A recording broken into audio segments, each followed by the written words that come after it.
Find your most comfortable position now. Let your body settle into the softness of your bed.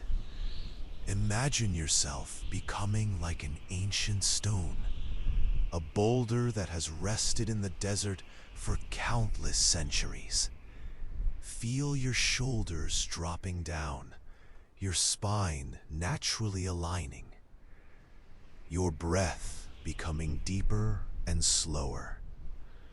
Tonight, we begin a journey through the most extreme landscapes on Earth, where life has learned to thrive in impossible conditions, where silence speaks louder than any sound, and where the vast emptiness somehow feels perfectly full.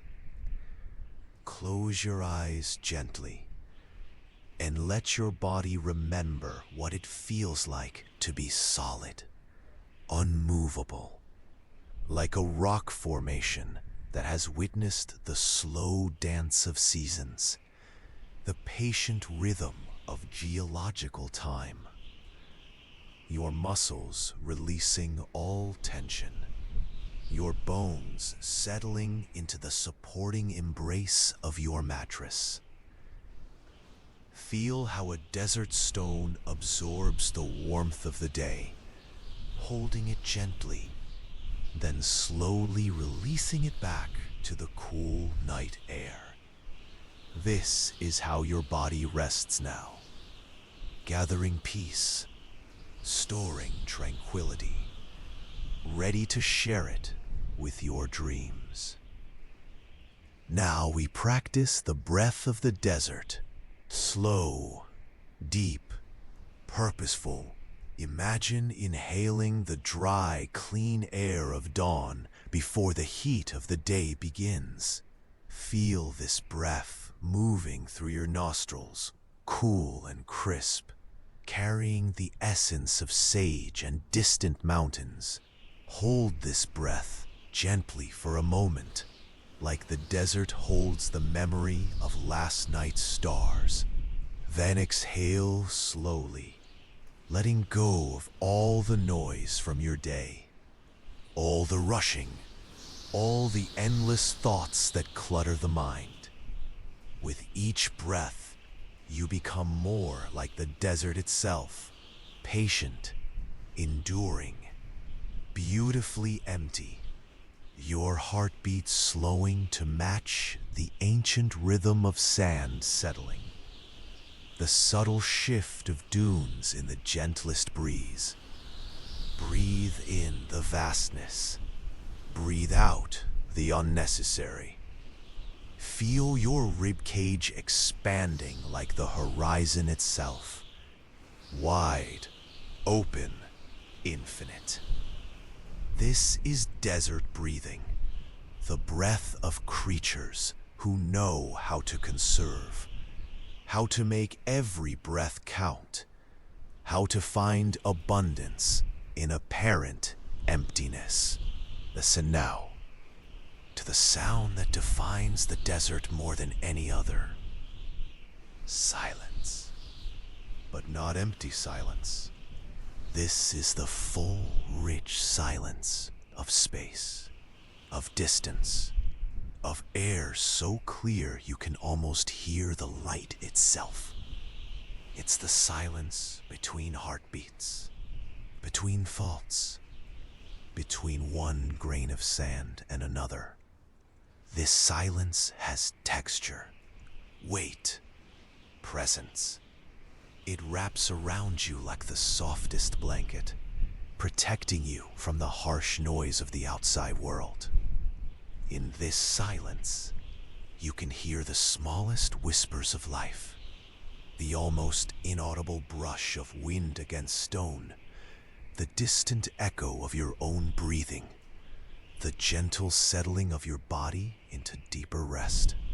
Desert silence teaches us that emptiness is not absence. Space. Space for peace to grow. Space for dreams to unfold. Space for your mind to finally rest. Let this silence fill you now, not with emptiness, but with presence, with the profound peace of landscapes that have known stillness for millions of years.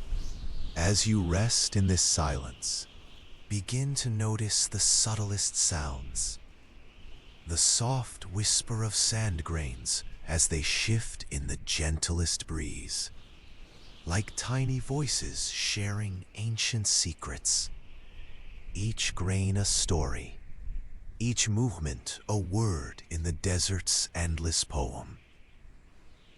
Listen to how the wind carries these whispers across vast distances, from dune to dune, from stone to stone, creating melodies older than human memory.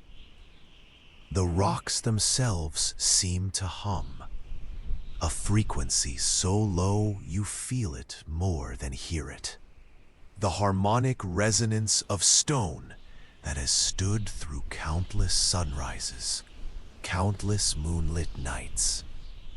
These sounds don't demand attention, they invite it gently, the way a flower invites a bee, or the way sleep invites a tired soul.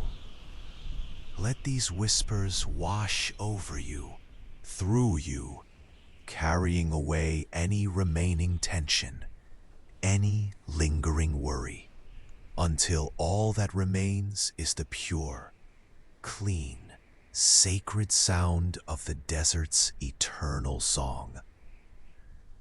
If you're finding peace in these desert sounds, feel free to leave a gentle comment below. Let us know what time of day you're listening and where in the world you're resting tonight. For thousands of years, humans have sought the desert for spiritual awakening. There is something about these vast, open spaces that speaks to the deepest part of our souls. The part that remembers simplicity, that craves authenticity, that finds truth in the stripped-down essence of existence. Here, where life appears scarce, wisdom grows abundant. Where water is precious, clarity flows freely. Where the landscape seems barren, the spirit feels profoundly nourished. The desert teaches through subtraction, through showing us how little we actually need, how much beauty exists in minimalism. Every plant, every creature, every formation of rock and sand represents millions of years of perfect adaptation, of learning to thrive rather than merely survive. This is the desert's first lesson. Abundance isn't about having more. It's about appreciating the profound richness of what remains when everything unnecessary falls away. Like sleep itself, pure, essential, restorative. Imagine this. Nearly 1/3 of all land on Earth is desert. Vast expanses of sand, stone, salt, and sparse vegetation. These aren't wastelands, they are masterpieces of endurance. Galleries showcasing evolution's most creative solutions. Each desert tells a story of adaptation, of life finding ways to flourish in conditions that would seem impossible, teaching us that limitations often become the birthplace of innovation, of beauty, of unexpected grace. Desert landscapes create space for the mind to expand. When the horizon stretches endlessly in all directions, when the sky becomes a dome of infinite blue, something inside us remembers how to breathe more deeply, how to think more clearly, how to feel more genuinely connected to the earth beneath us. This is the gift of apparent emptiness. It makes room for fullness of a different kind. The fullness of peace, of presence, of perfect, undisturbed rest. Tonight, our journey carries us from the lowest desert valleys to the highest mountain peaks. From scorching sand that burns at midday to eternal snow that never melts. We'll discover how life adapts to temperature swings of 50 degrees in a single day. How plants survive without rain for years. How animals thrive in air so thin that every breath becomes precious. This journey mirrors the landscape of our own inner world. The valleys of our challenges, the peaks of our aspirations, the patient climb between them. As we move through these extreme environments, notice how each teaches something different about rest. The desert shows us how to conserve energy, how to find coolness in the hottest places, how to wait patiently for the right conditions. The mountains teach us about gradual ascent, about taking time to adjust, about finding peace in the thin air where thoughts become clearer, where silence becomes deeper, where the boundary between earth and sky dissolves into dreams. Feel yourself now at the very edge of this vast desert landscape. The first light of dawn touching the horizon, cool air carrying the scent of sage and distant storms, your feet on firm ground, your heart beating steadily, your mind clear and ready for whatever wonders await. This is how all great journeys begin, not with fanfare or hurry, but with a single, quiet, mindful step into the unknown. Trust now in the natural rhythms that will carry you through this exploration.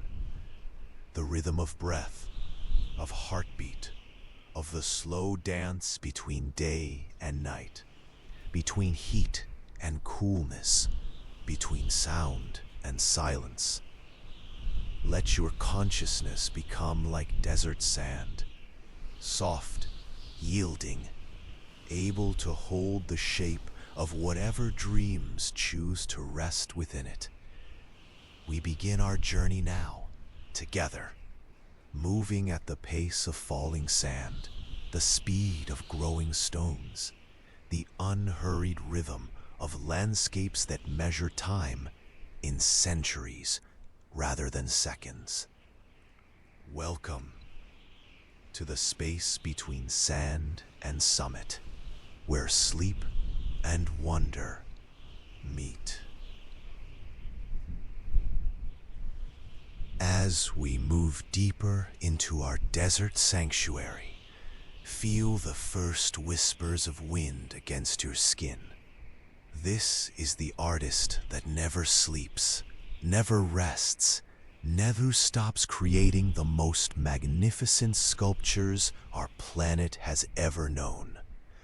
The wind carries within it the memory of countless storms, the gentle breath of morning calm, the patient persistence that transforms single grains of sand into mountains that shift and dance across the landscape. Imagine now how each grain of sand begins its journey, perhaps breaking away from ancient mountains, traveling rivers, crossing oceans, until finally coming to rest in this vast canvas of possibility. Here, the wind becomes both brush and hand, slowly, methodically, lovingly shaping each dune with the care of a master artist who has all the time in the world. No rushing, no urgency, just the eternal rhythm of creation, breath by breath, grain by grain. Feel yourself now walking alongside these gentle giants of sand, dunes that rise like sleeping whales from the desert floor, some reaching heights of 700 feet, each one a testament to the power of patience, of consistency, of never giving up. These are not random piles of sand. They are sophisticated architecture, engineered by wind patterns that have remained constant for thousands of years. Watch in your mind's eye as the wind approaches a dune, how it accelerates up the gentle windward slope, carrying countless grains to the crest, then releasing them down the steep slip face on the other side. This is how dunes breathe, how they move, how they travel across the desert at the pace of growing grass, sometimes advancing just a few feet each year, teaching us that the most profound changes happen so slowly, so gently, that we barely notice them happening. In the deepest desert, where winds come from all directions, the sand creates star-shaped dunes, multi-armed giants that can remain stable for thousands of years. These stars of Earth reach toward the stars of heaven, creating a conversation between ground and sky that has been ongoing since the dawn of time. Each arm of the star catches wind from a different direction, balancing perfectly like a meditation in motion. Then there are the crescent dunes, shaped like sleeping moons, with their arms pointing downwind like gentle embraces. These crescents move faster than their star-shaped cousins, dancing across the landscape in slow-motion ballets that span decades. Imagine these crescents as nature's way of showing us how to move forward, how to embrace change while maintaining our essential shape, our core identity, even as we flow through the landscape of our lives. The most mysterious dunes of all are the linear ones, long, parallel ridges that can stretch for hundreds of miles, like the furrows in some cosmic garden. These form when winds blow consistently from one direction, creating highways of sand that guide travelers, animals, even storms along their ancient pathways. They speak to us of persistence, of staying the course, of finding direction even in the vastness of uncertainty. As you rest here, feel how your own breath creates tiny air currents, micro winds that might, if given enough time, move mountains of their own. This is the lesson of the linear dunes, that every breath matters. Every small action contributes to larger patterns. Every moment of rest prepares us for the next gentle movement forward, along the pathways that call to our deepest knowing. Look closely now at the surface of any dune, and you'll see the smaller artwork, ripples created by gentler winds, patterns that form and reform with each breeze, like frozen music, like visible poetry written in sand. These ripples tell the story of yesterday's weather, last night's wind direction, this morning's calm. They are the desert's journal, written in a language older than words. Each ripple catches and holds the light differently, creating shadows and highlights that shift throughout the day. At sunrise, the ripples glow like golden waves on a quiet sea. At sunset, they become purple and rose, holding the last light of day in their gentle curves. This is how the desert teaches us about beauty. Not loud or demanding, but subtle, patient, waiting for those who take time to truly see. But the true magic happens beneath the surface, in the spaces between grains of sand. Here lives an entire universe, invisible to casual observation. Microscopic creatures that have adapted to this seemingly barren world. Bacteria that can survive without water for years. Algae that spring to life with the first drop of rain, creating the foundation for all other life in the desert. Between each grain of sand, there are tiny air spaces, corridors where moisture can hide, where seeds can wait, where life can rest until conditions are perfect for awakening. This underground world reminds us that even in our deepest rest, even in our quietest moments, important work is being done. Preparation for growth, gathering of strength, the patient accumulation of everything we need for our next chapter. Some plants have learned to make friends with the moving sand.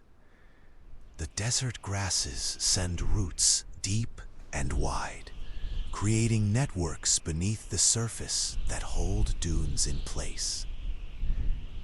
These patient plants understand that sometimes the best way to survive constant change is to dig deeper, to establish connections that can't be seen, but provide stability when everything above ground shifts. The mesquite trees, with roots that can reach down over 100 feet.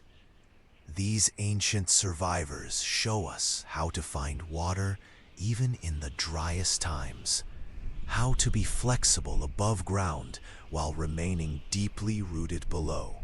Their tiny leaves flutter in the gentlest breeze, dancing with the wind rather than fighting it, teaching us how to bend without breaking, how to move with life's changes while staying grounded in what matters most. If you're feeling this gentle rhythm of adaptation and patience, leave a comment sharing what time zone you're drifting off to sleep in tonight. Perhaps the most remarkable desert dwellers are the seeds. Some waiting in the sand for 5, 10, even 20 years for exactly the right conditions to sprout. They don't waste energy on false starts. They don't panic during long, dry spells. They simply wait, holding within themselves all the potential of full flowering, trusting in the perfect timing of desert rains. When those rains finally come, the desert explodes in a carpet of wildflowers that can be seen from space. Millions of seeds awakening simultaneously, creating beauty so profound it takes your breath away. This is the desert's lesson about patience, about trust, about the power of waiting for the right moment. Feel yourself now like one of those seeds, resting in the warm sand of your bed. gathering energy, storing dreams, preparing for your own perfect moment to bloom. As the gentle wind of sleep carries you deeper into the peaceful heart of the dunes, where time moves slowly and rest comes naturally, like sand settling after the wind grows still.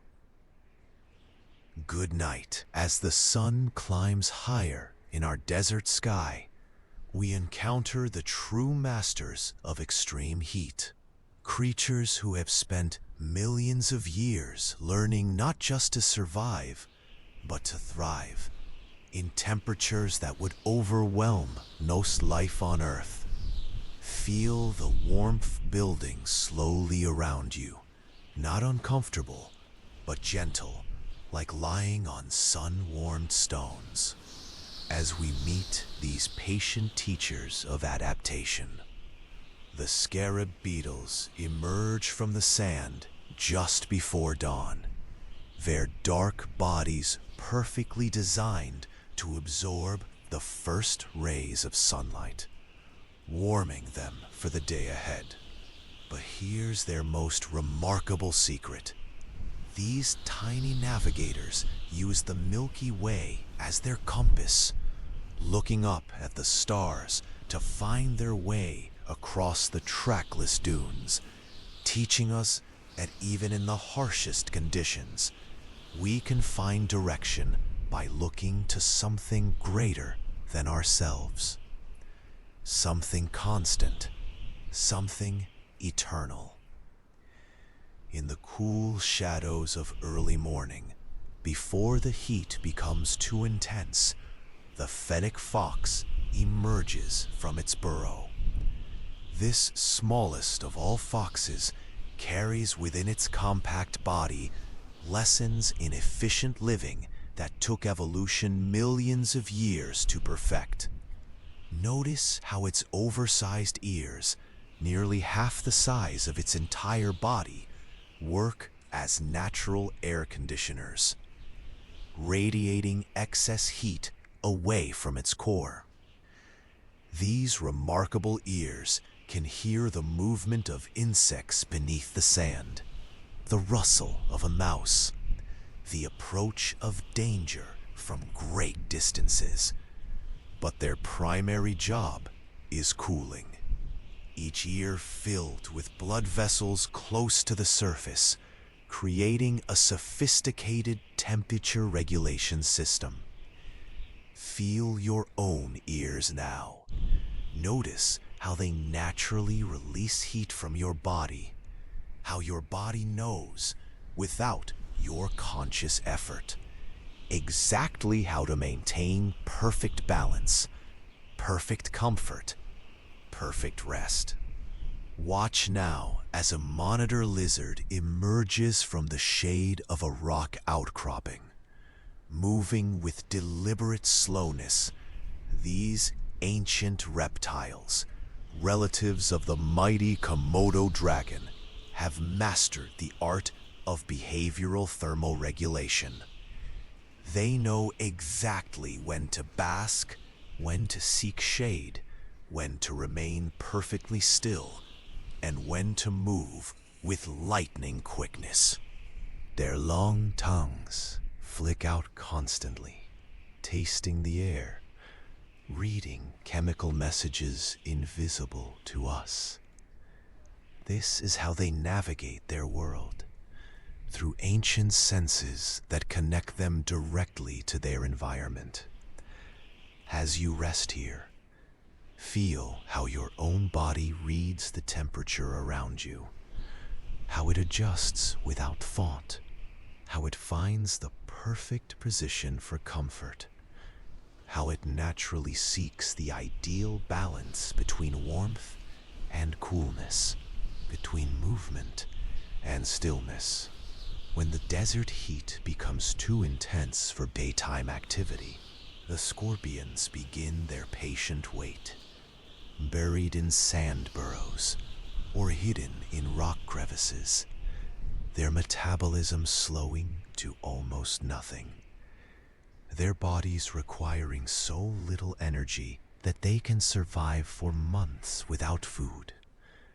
This is the gift of true patience, the ability to wait without anxiety, without restlessness, simply being until the perfect moment arrives. As darkness falls, these ancient hunters emerge, their bodies glowing with an eerie blue-green light under ultraviolet radiation, a mystery that science still doesn't fully understand. Perhaps this ghostly luminescence helps them recognize each other. Perhaps it's simply a beautiful accident of evolution. But watching them move through the night, glowing softly, reminds us that even in darkness, even in the quietest hours, there is light, there is purpose, there is peaceful activity happening all around us. No creature embodies desert wisdom more completely than the camel. These magnificent beings can drink 30 gallons of water in just 10 minutes, then go for weeks without another drop. Their humps store not water, as many believe, but fat, pure energy reserves that can sustain them through the longest journeys. Their broad feet spread wide to prevent sinking in soft sand. Their long eyelashes and closing nostrils protect against sandstorms. But perhaps their greatest gift is their temperament. Watch a camel's face. Notice the serene expression, the half-closed eyes, the gentle, almost meditative way they chew. They move through the desert heat with complete acceptance.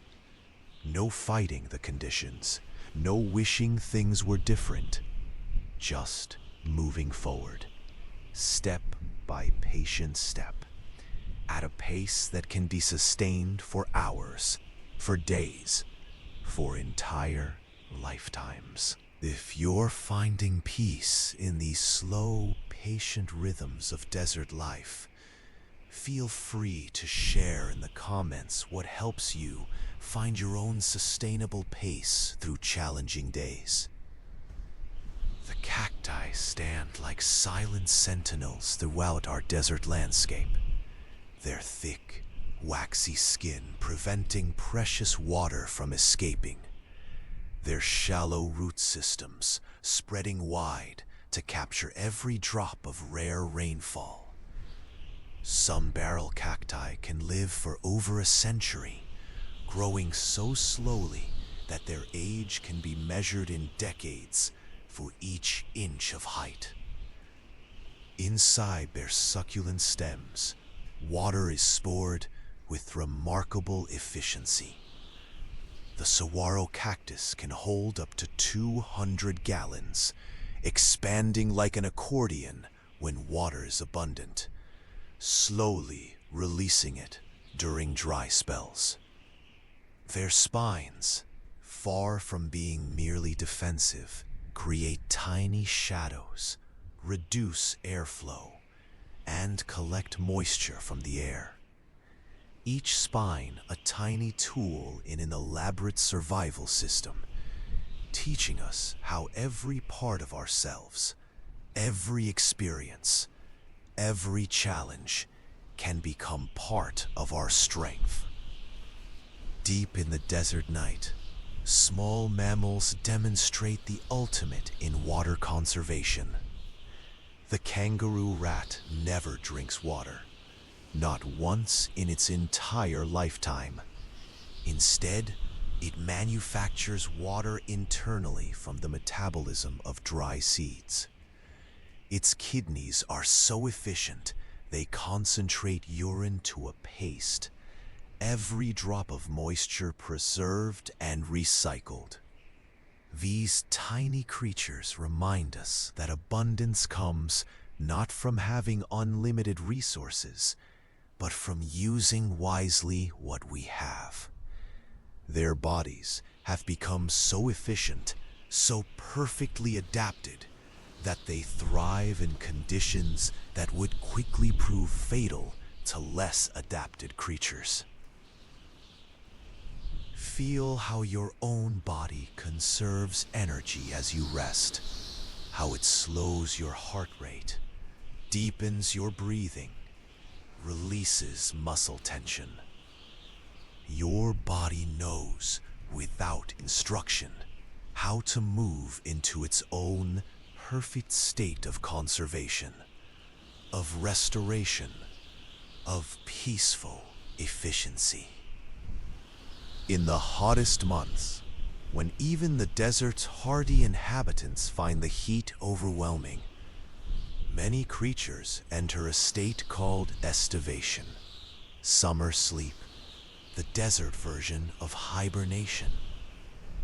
Their bodies slow down to the absolute minimum, heart rate dropping, breathing becoming almost imperceptible, entering a state of suspended animation that can last for months. The desert tortoise, already a master of slow living, burrows deep underground and essentially disappears until cooler weather returns, spending up to 95% of its life underground, in peaceful darkness, in perfect temperature, in absolute stillness. This is perhaps the desert's greatest teaching, that sometimes the wisest response to overwhelming conditions is simply to withdraw, to rest, to wait, to trust that this too shall pass. Feel yourself now entering your own gentle estivation, your breathing slowing, your heartbeat quieting, your mind settling into that peaceful underground burrow where thoughts move slowly, where time passes like desert geology, where rest comes naturally, and dreams grow quietly in the cool darkness, like desert seeds waiting for the perfect rain. Your consciousness drifting deeper into the patient heart of the desert night, where every breath is conserved, every moment treasured, and sleep arrives as gently as dew forming on cactus spines in the coolest hour before dawn. As we move deeper into the desert's heart, the landscape begins to change around us. Rising from the sand, ancient monuments of stone reach toward the sky. These are not mountains in the traditional sense, but something far older, far more patient. Formations that have been carved by the gentlest artists imaginable. Wind, water, and most importantly, time itself. Endless, unhurried, geological time. Feel yourself now approaching these ancient walls, some rising 1,000 feet straight up from the desert floor. Their surfaces telling stories written in layers. Each stripe of color, each band of rock represents millions of years. Entire epochs when this land was under ancient seas, when dinosaurs walked here, when the climate was completely different. Yet these rocks remember. They hold within their silent faces the memory of every raindrop, every grain of sand, every moment that has passed since they first formed. Stand quietly now before these towering walls, and you're reading the greatest book ever written, the autobiography of the earth itself. Each layer tells its own chapter. The red sandstone speaks of ancient deserts, The limestone whispers of shallow tropical seas.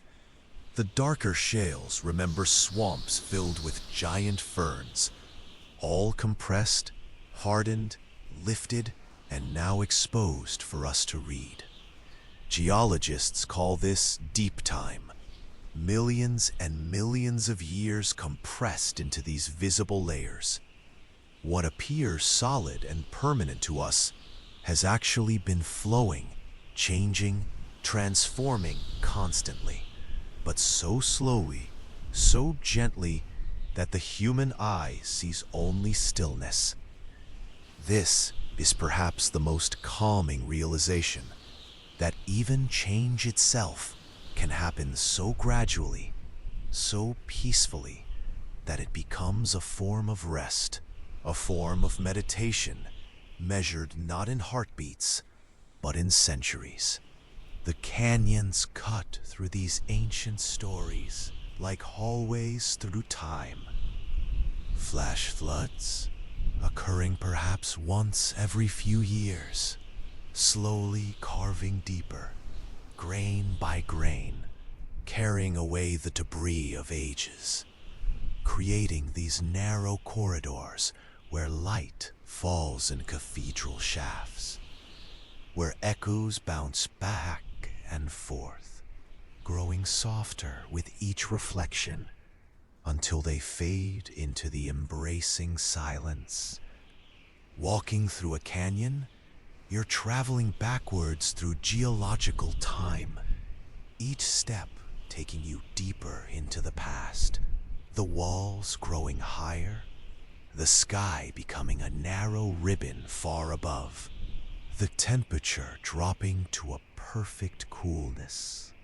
These canyons become natural refrigerators, protecting travelers from the desert heat, creating microclimates where different plants, different animals, different rhythms of life can flourish in the shadows. Watch in your mind's eye as a single drop of rain begins its patient work, falling onto the stone, seeming to disappear, but actually beginning a process that will continue for thousands of years. Each drop, each storm, each season of freezing and thawing, gradually widening tiny cracks, creating small channels, which become larger channels, which eventually become the magnificent slot canyons, the broad washes, the deep gorges that define this landscape. This is erosion, not as destruction, but as art. The removal of everything unnecessary, leaving only the essential, the beautiful, the perfectly balanced, like meditation itself. Erosion teaches us that sometimes the most profound beauty comes not from adding, but from taking away. Not from building up, but from allowing what's already perfect to gradually reveal itself, layer by patient layer. Rising from the desert floor like sleeping giants, the mesas stand as testimony to what once was. These flat-topped mountains are the remnants of vast plateaus, most of the surrounding rock having been worn away, leaving these isolated islands of elevated stone, crowned with caprock that protects the softer layers beneath, like natural umbrellas, shielding their foundations from the eroding rain and wind. From the top of a mesa, the view stretches to infinity, the curvature of the earth becoming visible, the horizon shimmering with distance, time itself seeming to slow down. Up here, above the desert floor, You can see weather systems approaching from hundreds of miles away. Clouds casting their shadows across the landscape like slow-moving ships. This is the gift of elevation, not just physical height, but the perspective that comes from rising above the immediate, the urgent, the temporary. Deep within the stone, hidden from the harsh sun, natural caves have formed. Some tiny, just large enough for a single person to shelter. Others vast, with chambers that could hold cathedrals. These caves maintain a constant temperature year-round, cool in summer, warm in winter. They become the desert's natural air conditioning, its refuge, its sanctuary. Inside these caves, stalactites hang like frozen icicles, growing downward, drop by precious drop, while stalagmites rise from below, each one the result of thousands of years of patient mineral deposition. In the deepest chambers, where no light has ever penetrated, the silence becomes absolute, so complete that you can hear your own heartbeat, your own breathing, the gentle circulation of your blood. This is the silence that exists at the center of all things, the quiet that lives at the heart of the earth itself. As the sun moves across the sky, the shadows cast by these ancient formations create constantly changing patterns of light and dark, cool refuges that shift throughout the day. Desert animals know these patterns by heart. The roadrunner darts from shadow to shadow.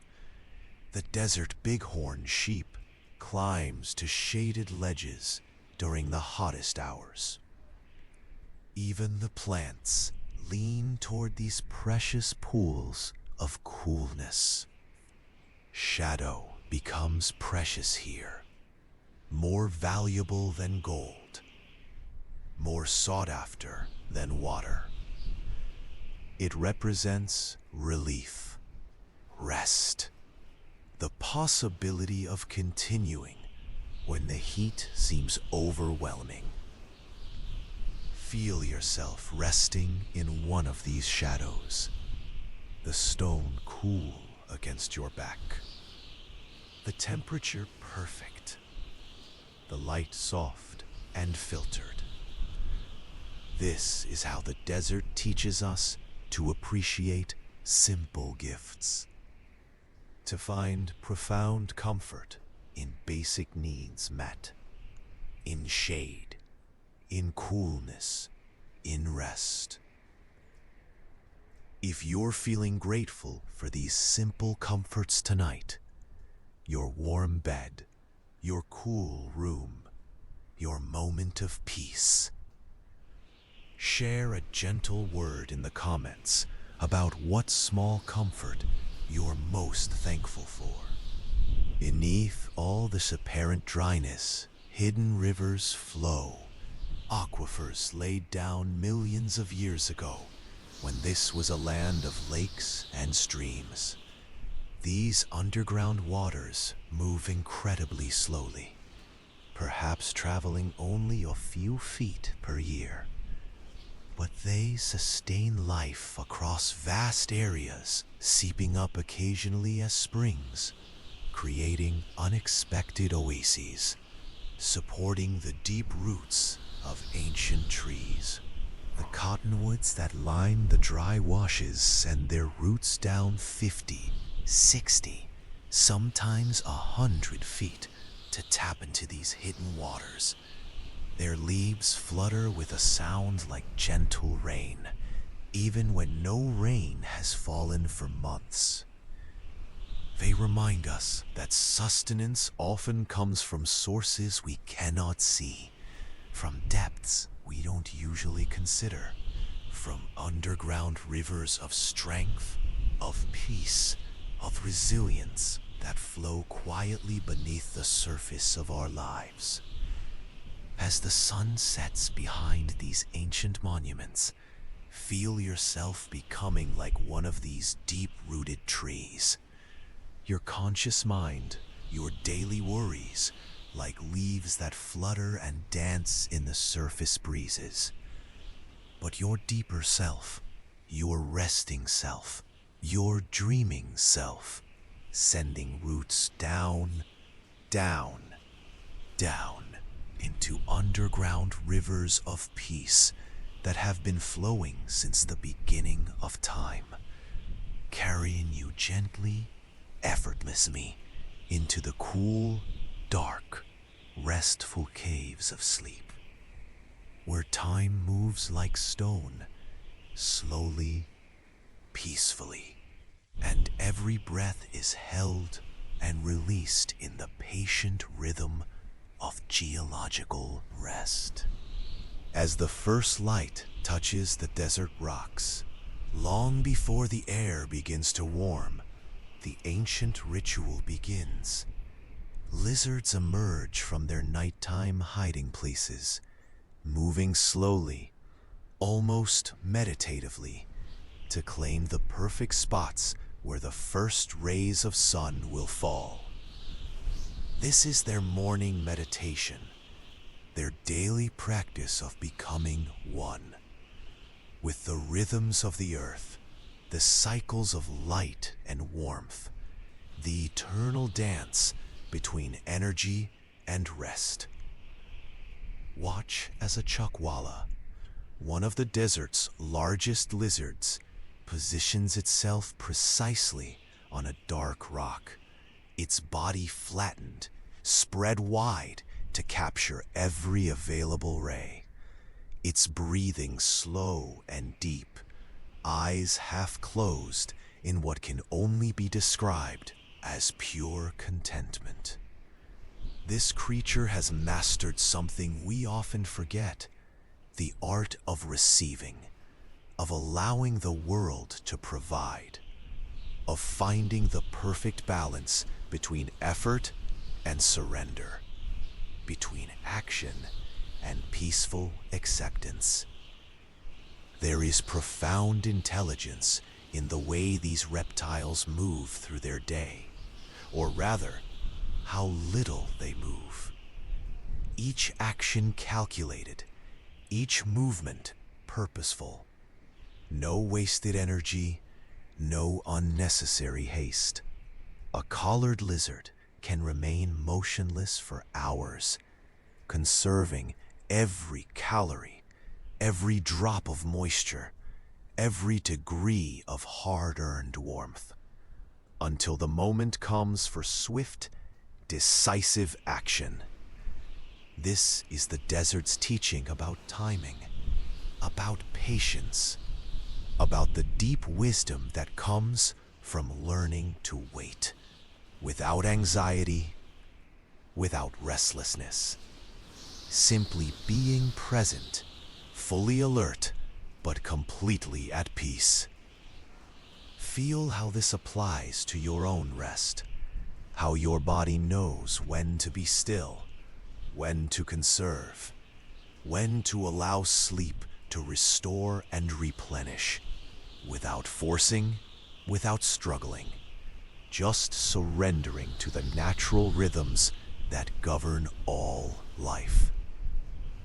As the sun climbs higher and the rocks begin to heat beyond comfort, watch the intricate dance of thermoregulation. A zebra-tailed lizard lifts one foot, then another, performing what scientists playfully call The thermal dance, shifting weight, seeking the perfect balance between too hot and too cool, between the need for warmth and the danger of overheating. Some lizards curl their tails over their backs, creating a tiny umbrella of shade. Others press their bellies against cooler sand while keeping their backs exposed to the warm air. This constant micro-adjustment, this sensitivity to the smallest changes in temperature, teaches us about awareness, about responsiveness, about the gentle art of making small changes rather than dramatic ones to maintain perfect comfort, perfect balance, perfect peace. When movement becomes necessary, desert lizards can explode into action. But even this speed serves the greater purpose of conservation. A fringe-toed lizard, built for life in the sand, can run across the surface at incredible speed, its fringed toes acting like snowshoes, preventing it from sinking. But this burst of energy is brief, targeted, efficient, leading quickly back to the safety of shade, to rest, to stillness, to the patient conservation of energy. The bearded dragon, when threatened, can puff up its spiky throat, turn dark to absorb more heat for energy, then either fight or flee with surprising speed. But once the danger passes, it returns immediately to its meditative state, demonstrating that alertness and relaxation, readiness and rest are not opposites, but partners, two sides of the same wisdom, two aspects of perfect adaptation to the rhythms of survival. Perhaps the most remarkable adaptation is the ability to change color, not just for camouflage, but for temperature regulation. A horned lizard can shift from dark, heat-absorbing black in the cool morning to light, heat-reflecting tan when the sun becomes too intense. This is meditation made visible. The ability to adapt, to flow, to become exactly what the moment requires. This color changing happens without conscious thought, without stress, without effort. It's simply the body's natural response to changing conditions. Like your own body's ability to adjust your heart rate, your breathing, your temperature. As you move deeper into rest, feel how your body naturally knows how to shift, how to adapt, how to become exactly what this moment of sleep requires. Darker, quieter, cooler, more peaceful. Now the sun reaches its peak, and a different kind of movement begins. From beneath the sand, the sidewinder emerges. This remarkable snake has evolved a way of moving across hot sand that minimizes contact with the burning surface. Each loop of its body touches the ground for only an instant, leaving a distinctive J-shaped track, like calligraphy written in sand by a master who understands that sometimes the most elegant solution is also the most efficient. The Sidewinder's movement is hypnotic, rhythmic, almost like a slow-motion dance. Each curve flowing into the next. No wasted motion, no struggle against the terrain, just perfect adaptation, perfect flow. This is how it travels across landscapes that would quickly burn the feet of other creatures, teaching us that there's always a way, always a solution, always a path that works with conditions rather than fighting against them. If you're finding peace in these slow, rhythmic movements, these patient adaptations, feel free to share what helps you move through your own challenging terrain with grace.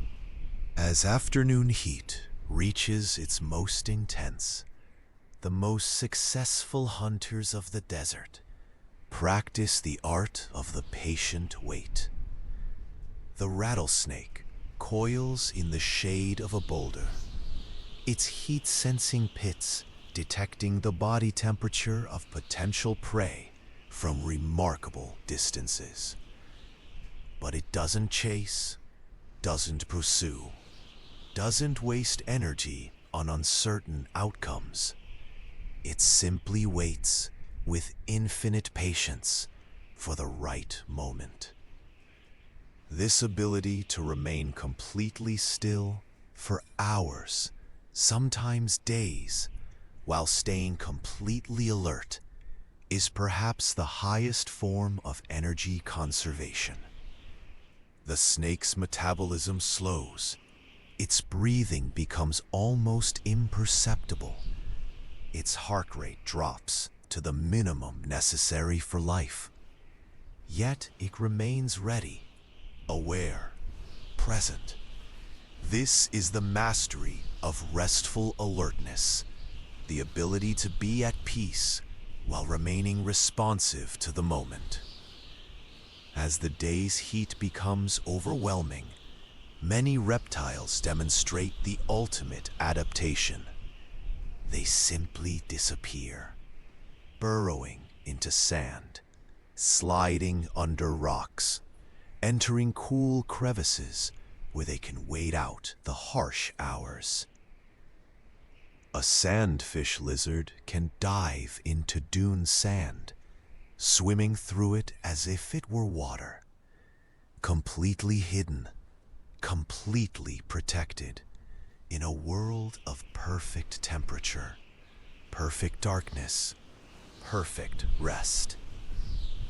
This burrowing is not escape, it's wisdom, the recognition that sometimes the most intelligent response to overwhelming conditions is to go underground, to find that cool, dark, quiet place where the harsh demands of the surface world cannot reach.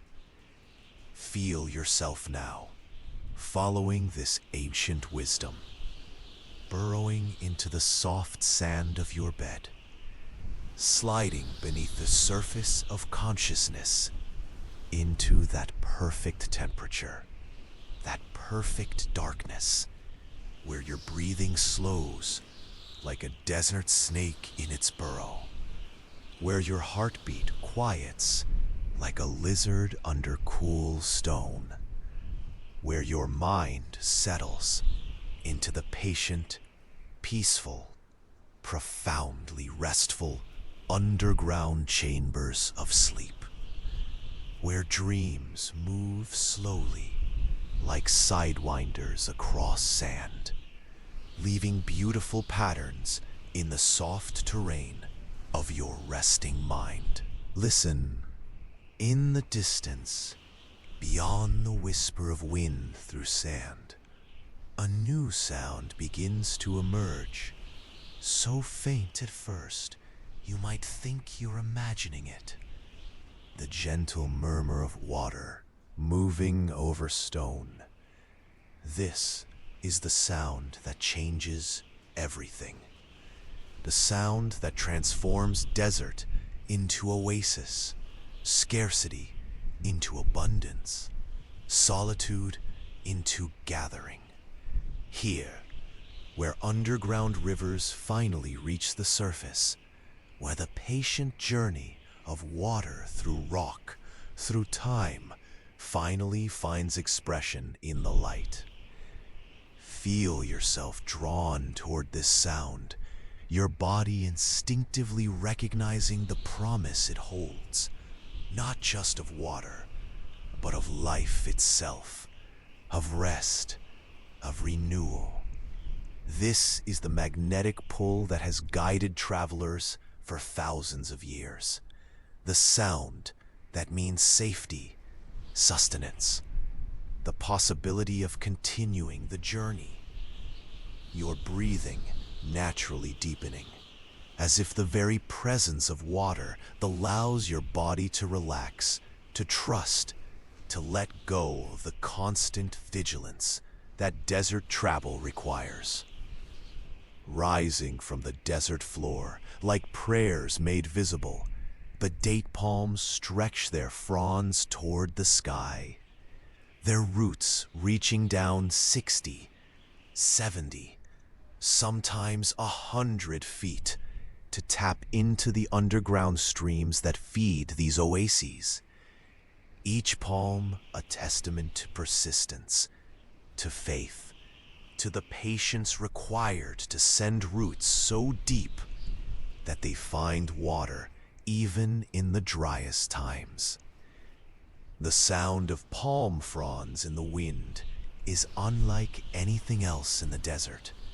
A gentle rustling, like whispered conversations, like distant rain. These trees create their own microclimate, their canopy providing shade, their transpiration adding moisture to the air, making the temperature drop by precious degrees. Under their protection, different rules apply, different possibilities emerge, different creatures can rest and thrive and continue their journeys. Around each spring, each seep, each precious source of water, life arranges itself in perfect circles. The lush growth closest to the water, gradually giving way to more drought-tolerant plants, until finally merging back into the desert proper. These are not accidents of nature, but sophisticated ecosystems arranged by water's availability, by proximity to life's most essential element. Watch how the animals understand these circles. The bighorn sheep pick their way carefully down rocky slopes to drink at dawn and dusk. The roadrunners dart between shadows, following invisible pathways they've memorized. The kit foxes know exactly which bushes provide the best hunting, which rocks offer the coolest shade. This is community in its most essential form, life gathering around the sources that sustain it, teaching us about the importance of knowing where our own sources of renewal can be found. These oases serve as nature's rest stops along the invisible highways of migration. Birds traveling thousands of miles from Canada to Mexico, from Alaska to South America, know the location of every reliable water source. These knowledge maps pass down through generations, written not in books, but in instinct, in cellular memory, in the deep wisdom of wings that have traced these paths for millions of years. The vermilion flycatcher, brilliant red against green palms, rests here for days, rebuilding strength for the next leg of its journey. The yellow warbler, tiny and seemingly fragile, stops to drink, to bathe, to remember that water exists, even in the vast, dry spaces between abundance. Feel how your own journey has brought you to this moment of rest, this oasis of peace, where you too can stop, restore, prepare for whatever lies ahead. Notice how differently water moves here compared to the patient, hidden flows of underground rivers. Here, water bubbles up, sparkles in sunlight, creates small pools that reflect palm fronds and clouds, and the faces of all who come to drink. The sound is musical, varied, sometimes a gentle trickle, sometimes a more robust flow, always harmonious, always welcoming. The pools themselves become mirrors, doubling the beauty, reflecting not just images, but light itself.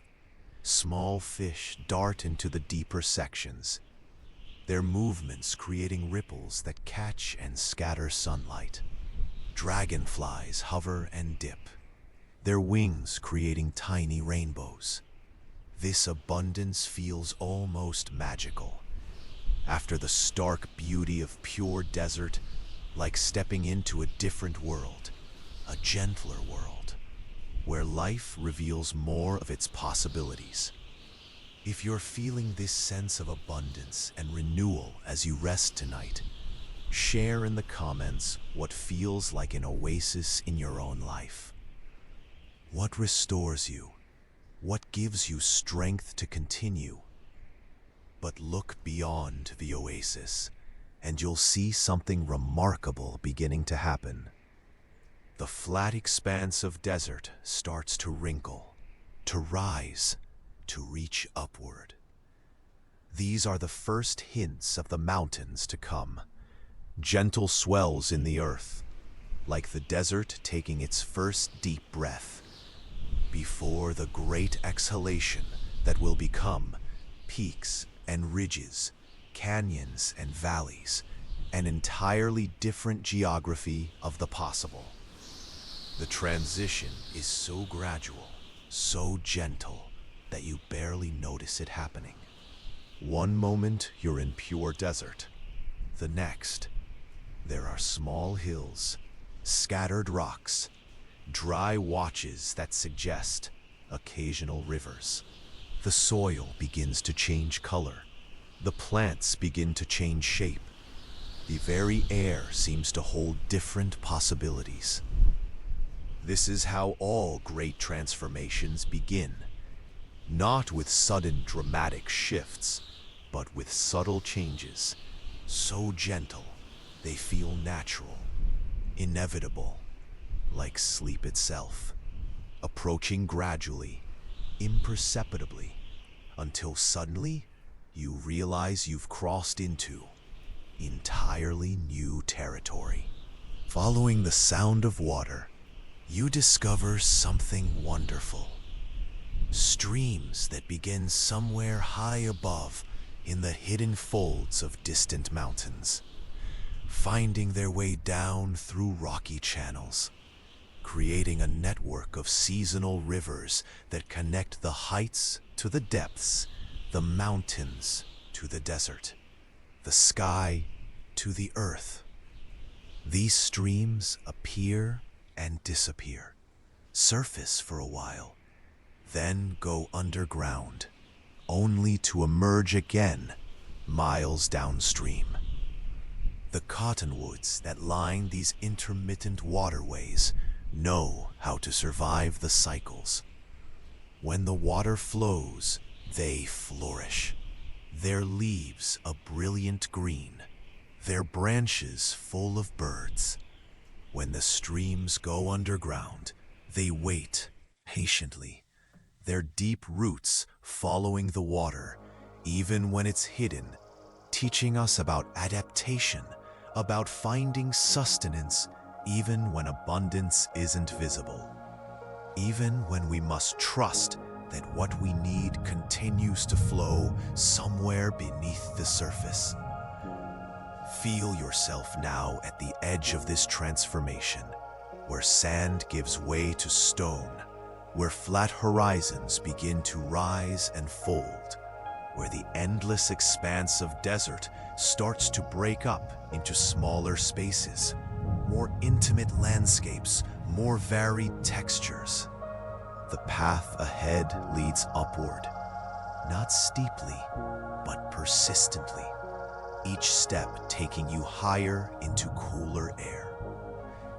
This is the beginning of ascent, not just physical, but spiritual, symbolic. The movement from the vast horizontal of desert meditation to the vertical aspiration of mountain climbing. From the patience of waiting to the persistence of seeking. From the wisdom of conservation to the courage of exploration. Feel your breathing adjusting to this higher altitude, your heartbeat finding a new rhythm. As you prepare for the climb ahead into landscapes where water flows more freely, where green things grow more easily, where the air itself carries different promises, different dreams, your body naturally preparing for the gentle adventure that awaits in the morning, as sleep carries you upward into the thin air of dreams, where every breath is precious and every step takes you closer to the vast quietude that lives at the top of the world. In this landscape where desert meets mountain, where flat horizons begin their ancient upward reach, lives a community of remarkable travelers.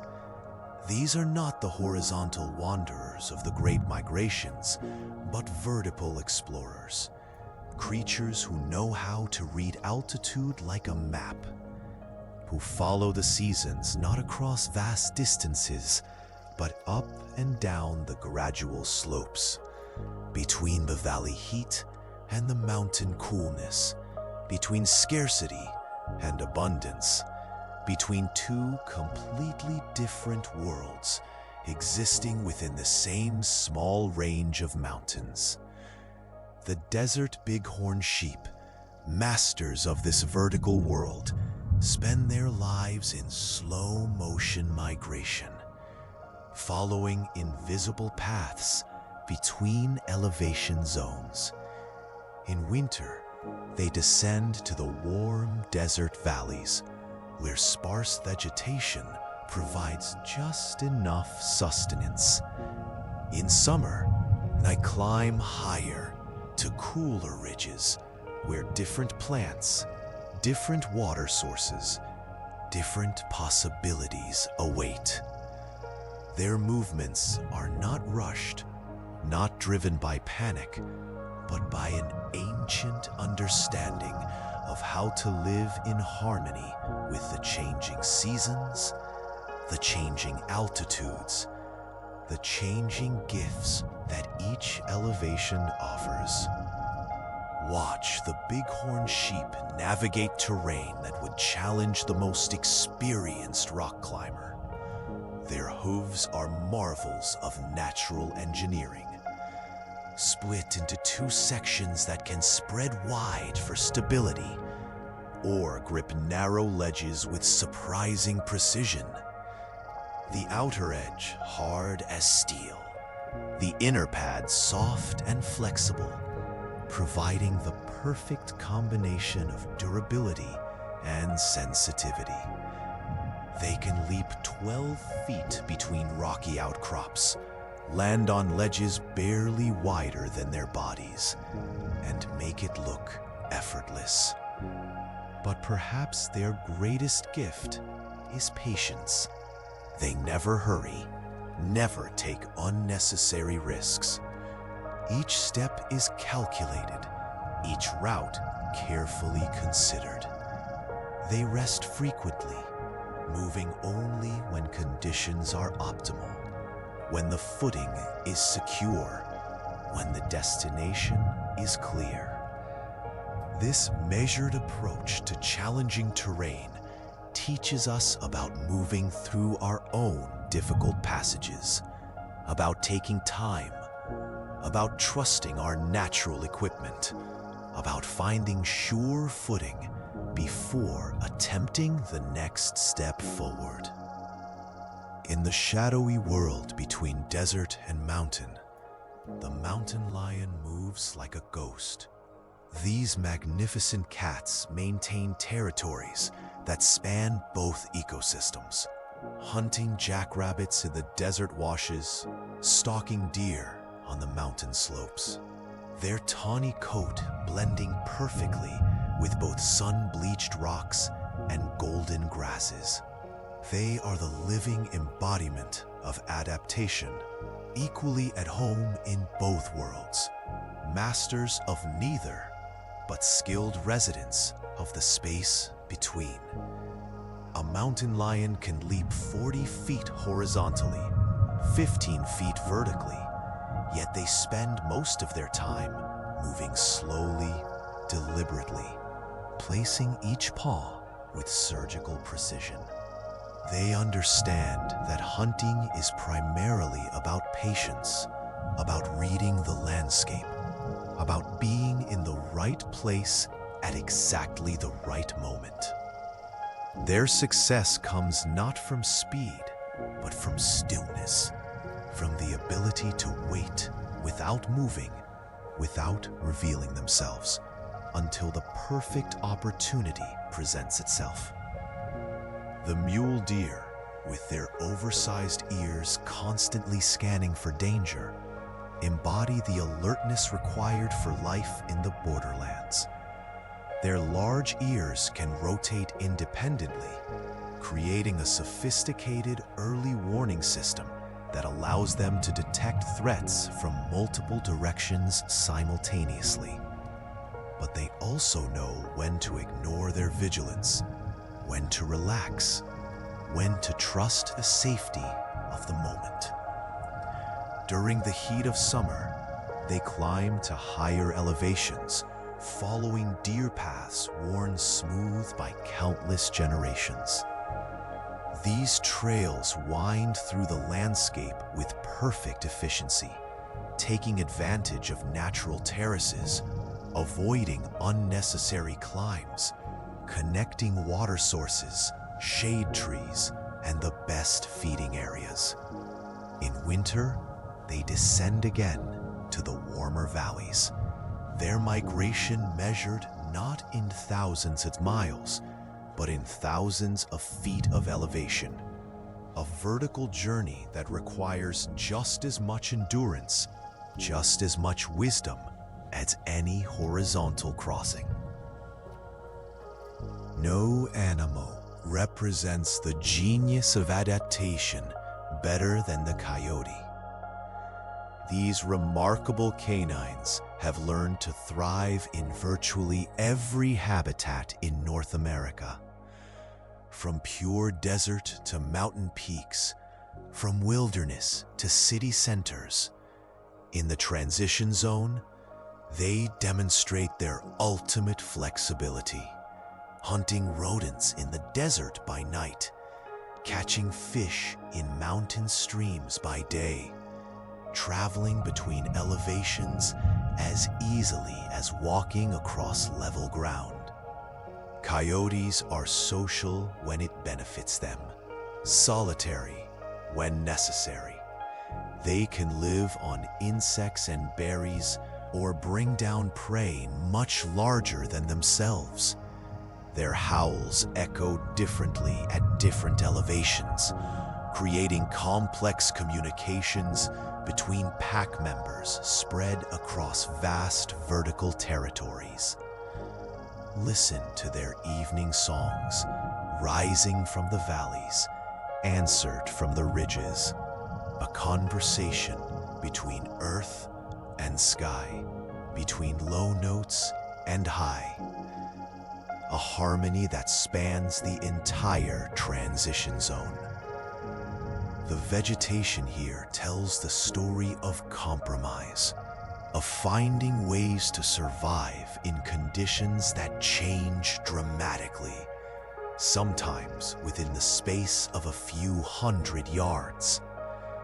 The Joshua tree, actually a giant yucca, grows with arms reaching toward the sky, like a desert dancer frozen in mid-gesture. These ancient plants can live for several hundred years, growing incredibly slowly, adding perhaps an inch of height per year, teaching us about the virtue of unhurried progress. Each Joshua tree is unique, its arms growing in response to damage, weather, the particular conditions of its exact location. No two are alike, yet all share the same patient approach to existence, the same willingness to grow toward the light, one slow inch at a time. Their flowers bloom only when conditions are perfect, sometimes waiting years between flowering, reminding us that some things cannot be rushed. Some beauty emerges only when the time is exactly right. If you're finding inspiration in these patient, adaptive approaches to life's challenges, share what helps you stay flexible and resilient through your own transitions. The mesquite trees demonstrate perhaps the most remarkable adaptation to this in-between world. Their canopy may be modest, sometimes only 12 feet tall, but their roots, their invisible architecture, can extend over 150 feet into the earth, deeper than the tree is tall, wider than its branches spread, creating an underground network that taps into water sources that surface-dwelling plants can't even imagine. These trees can survive droughts that last for years, their deep roots finding moisture in underground streams, in fossil water, in hidden aquifers laid down when the climate was completely different. During rare flash floods, these same roots help prevent erosion, holding the soil together, providing stability for entire hillsides. They give back as much as they take, creating shade for other plants, nitrogen for the soil, shelter for animals, food for wildlife. This is the mesquite's teaching, about going deep, about finding resources that aren't obvious, about contributing to the community even while meeting your own needs. As the day's heat begins to fade and the first cool breezes start to flow down from the higher elevations, all the creatures of the transition zone begin their evening routines. The deer pick their way carefully down familiar trails to evening water sources. The bighorn sheep find secure ledges where they can rest safely through the night. The mountain lions begin their patient stalking, moving like shadows between the worlds of rock and sand. Feel yourself now, part of this evening procession, this gentle movement toward rest, your own day's journey through varying elevations of experience coming to its natural conclusion. Like the animals finding their secure ledges, you too have found your safe place, your comfortable elevation, where you can rest through the night, your breathing naturally adjusting to this peaceful altitude, where thoughts move slowly like deer on mountain paths, where sleep approaches with the patience of ancient trees, growing one ring at a time, one breath at a time, into the quiet depths where dreams take root, in the fertile soil between waking and sleeping, between the valley of today and the mountain peaks of tomorrow's possibilities. As we climb into the mountains, the air itself begins to change around us, becoming cooler, moister, softer somehow, like breathing through silk. The first wisps of clouds start to appear, not above us, but around us, at our level, flowing between the trees like ghostly rivers. These are the cloud forests, places where the boundary between earth and sky becomes beautifully blurred, where walking feels like moving through dreams made visible. Here, at this elevation, clouds are not distant weather, but intimate companions. They brush against your skin with cool fingers. They wrap around tree trunks like gentle scarves. They pool in valleys like lakes of mist.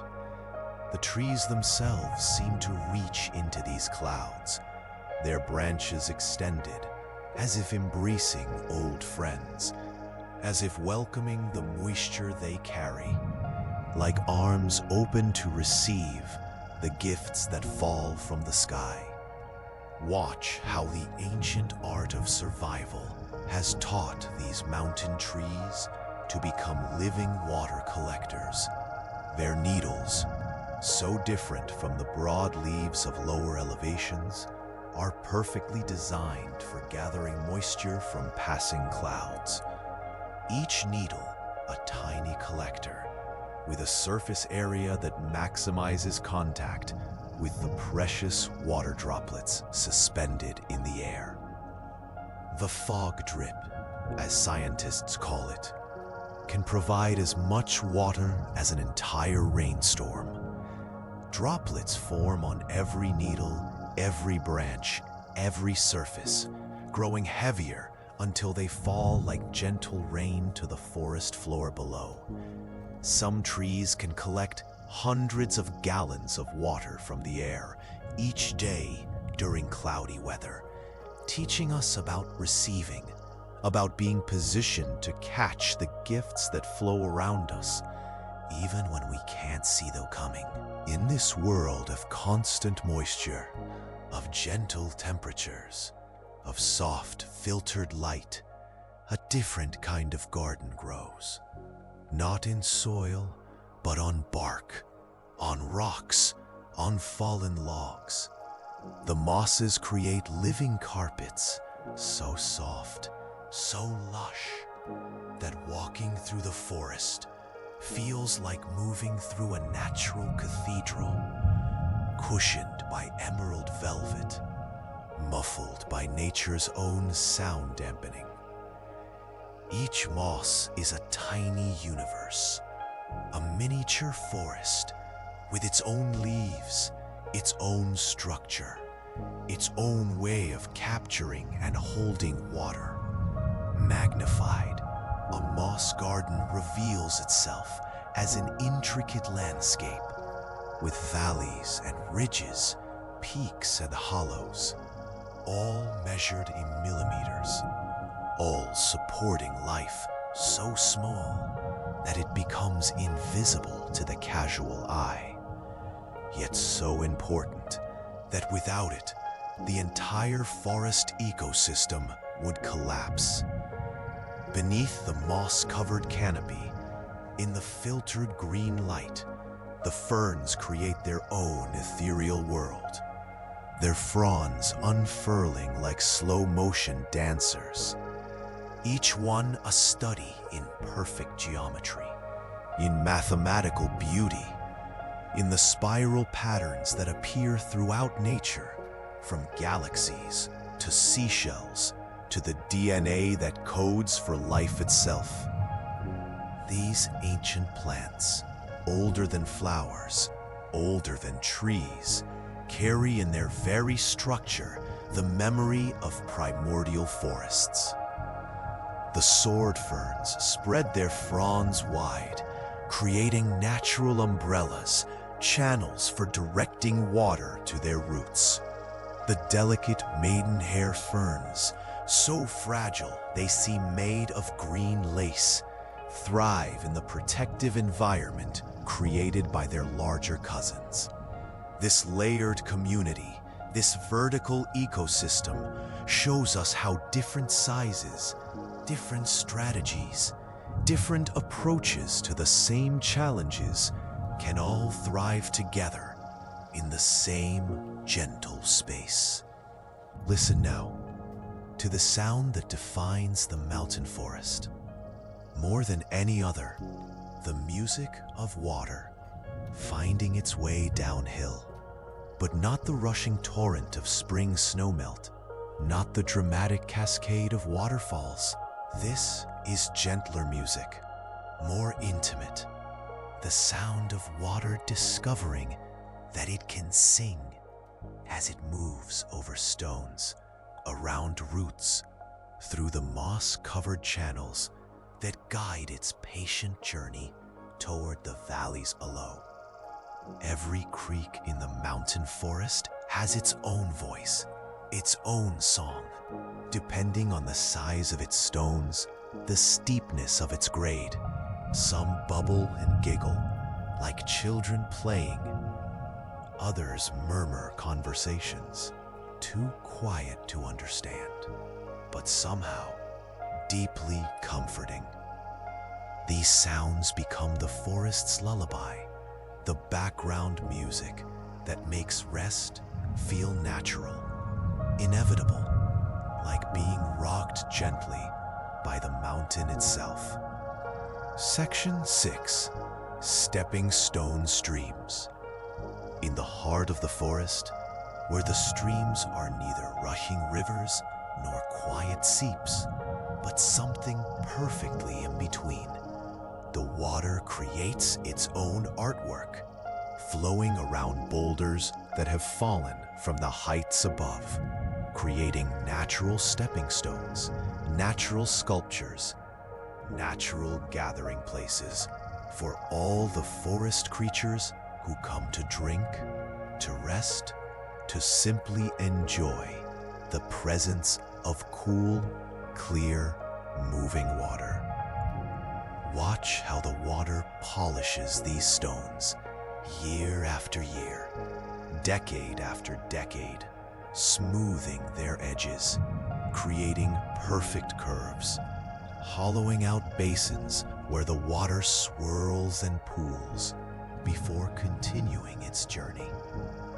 The stones become partners in this dance, not obstacles to overcome, but collaborators in creating beauty, teaching us about patience, about allowing time to smooth our own rough edges, to polish our own surface, until we too become beautiful in the gentle persistence of life flowing around us, where the streams encounter larger obstacles, where fallen trees create natural dams, where the bedrock forms shallow depressions, the water gathers itself into perfect forest pools, each one a small world, a miniature ecosystem, complete with its own residents, its own rhythms, its own particular quality of light,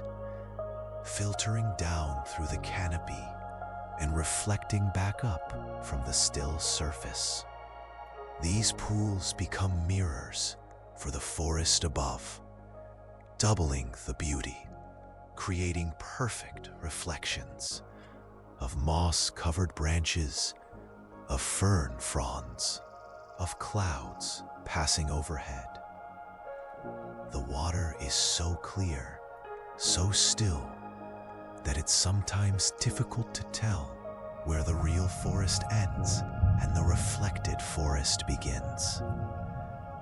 This is the gift of true clarity, the ability to reflect without distortion, without agenda, simply showing what is in all its natural beauty.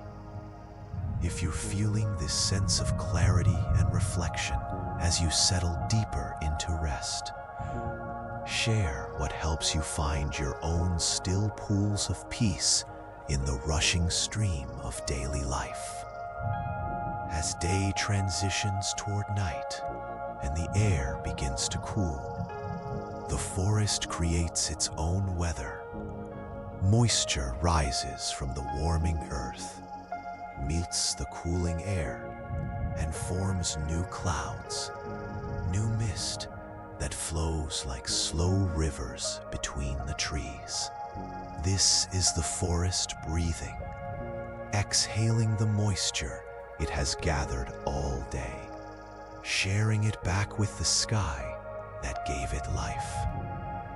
The mist moves with a rhythm all its own, sometimes thick enough to hide trees just a few feet away, sometimes thin and wispy, like veils, gently parting to reveal glimpses of the forest beyond.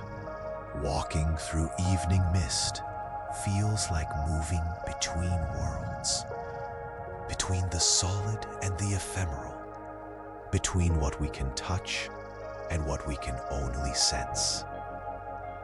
Feel yourself now moving with this evening mist, your thoughts becoming softer, more diffuse, less solid, more flowing, like the gentle clouds that wrap around the mountain trees.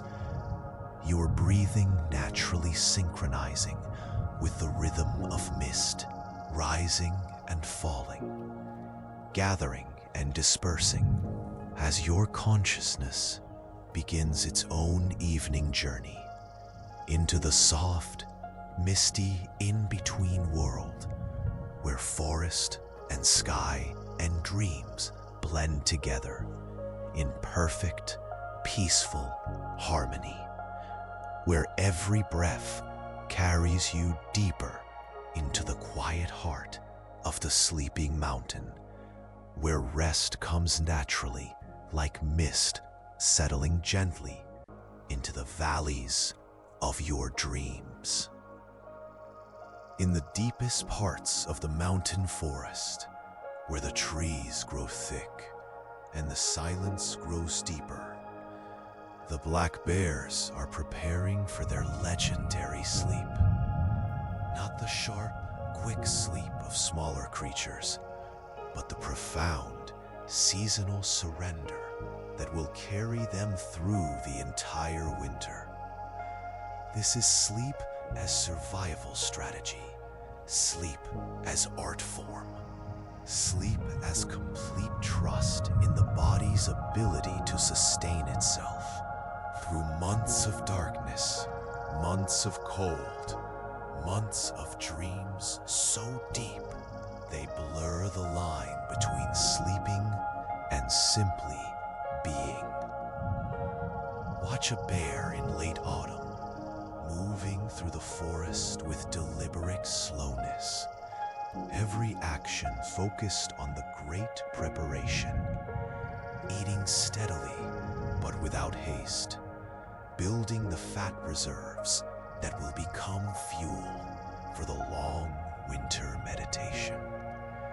Their movements already becoming more contemplative, more inward focused, as if they're already beginning the gradual withdrawal from the active world into the quiet world of hibernation, of complete rest, of the kind of sleep most of us can barely imagine. Through the same forest paths, but leaving barely a trace, the mountain lions move like living shadows.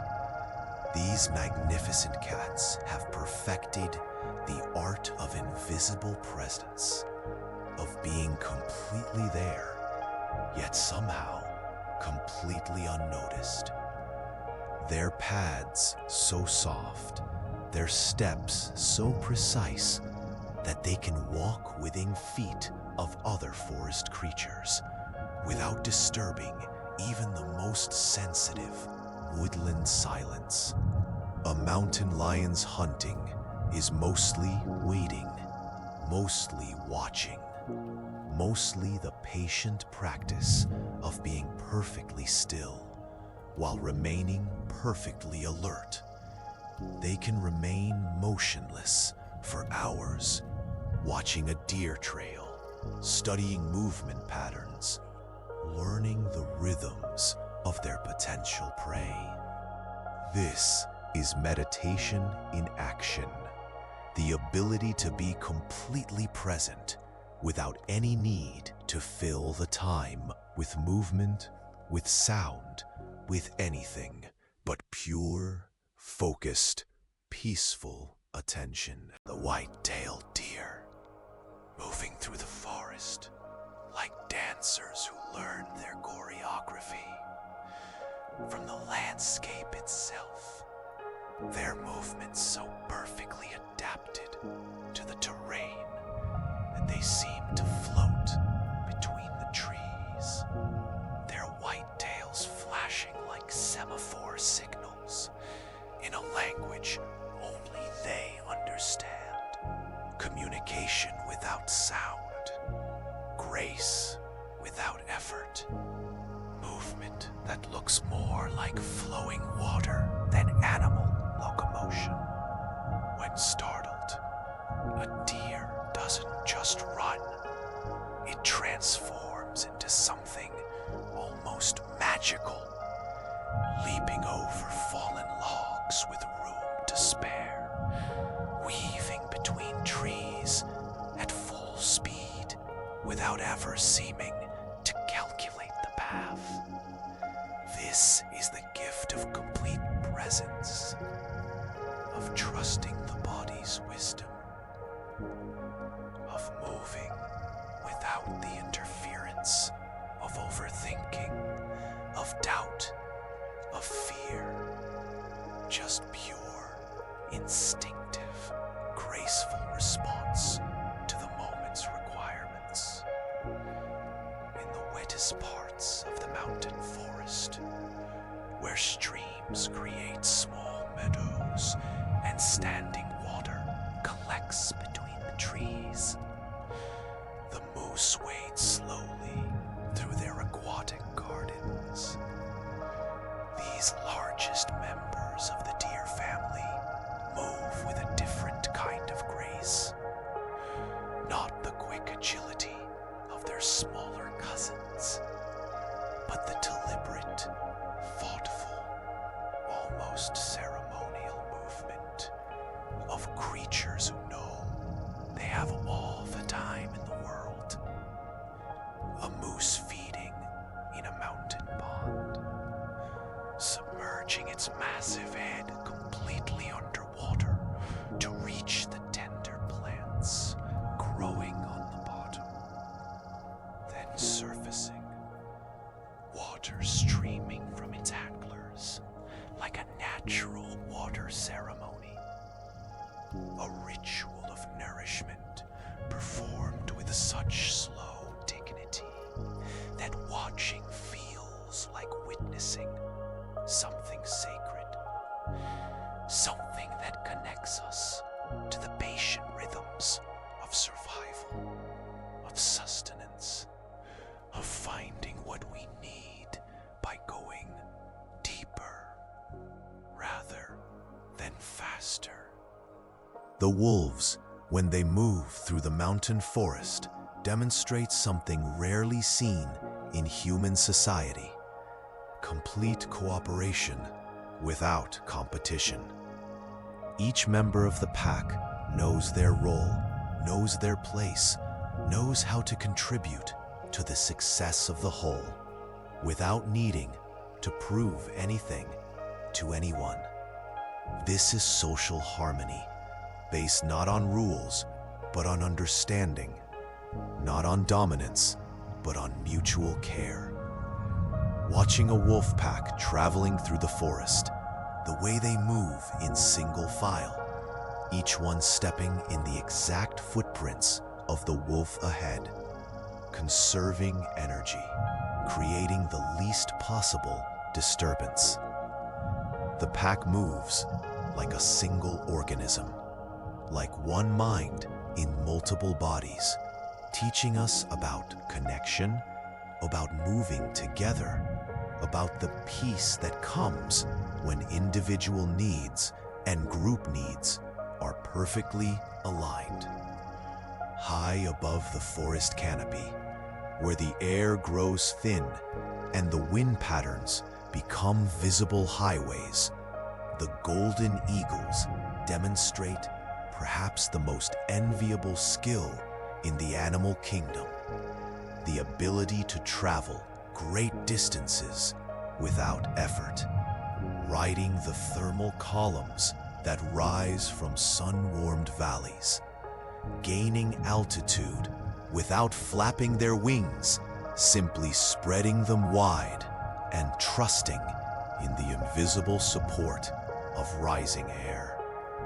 An eagle in flight is meditation made visible, complete presence, complete trust, complete surrender to forces larger than themselves.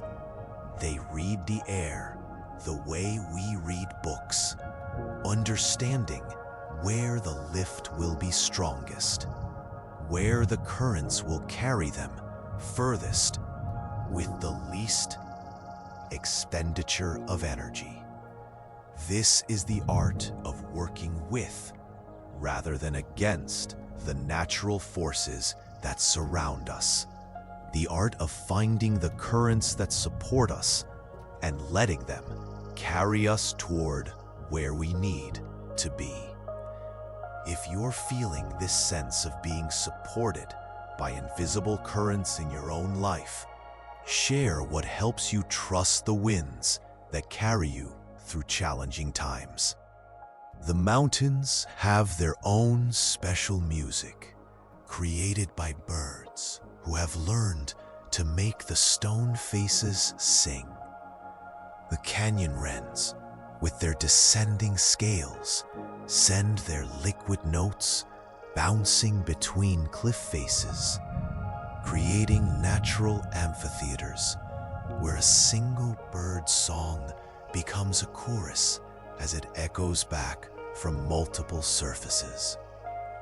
Each echo slightly different, slightly softer, until the original call becomes a gentle whisper, fading into the embracing silence. The white-throated sparrows add their own voice to this mountain chorus, their clear, sweet notes carrying messages between distant ridges. These birds understand something profound about sound and space, about how silence makes music possible, how emptiness allows sound to travel, how the vast spaces between peaks don't separate, but connect, creating acoustic bridges that span impossible distances.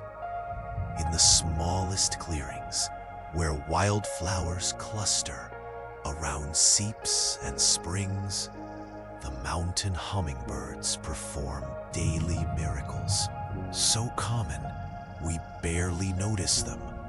These tiny birds, weighing less than a penny, navigate perfectly between flowers, hover motionless in midair, and reverse direction in microseconds, all while maintaining a heart rate of over 1,000 beats per minute.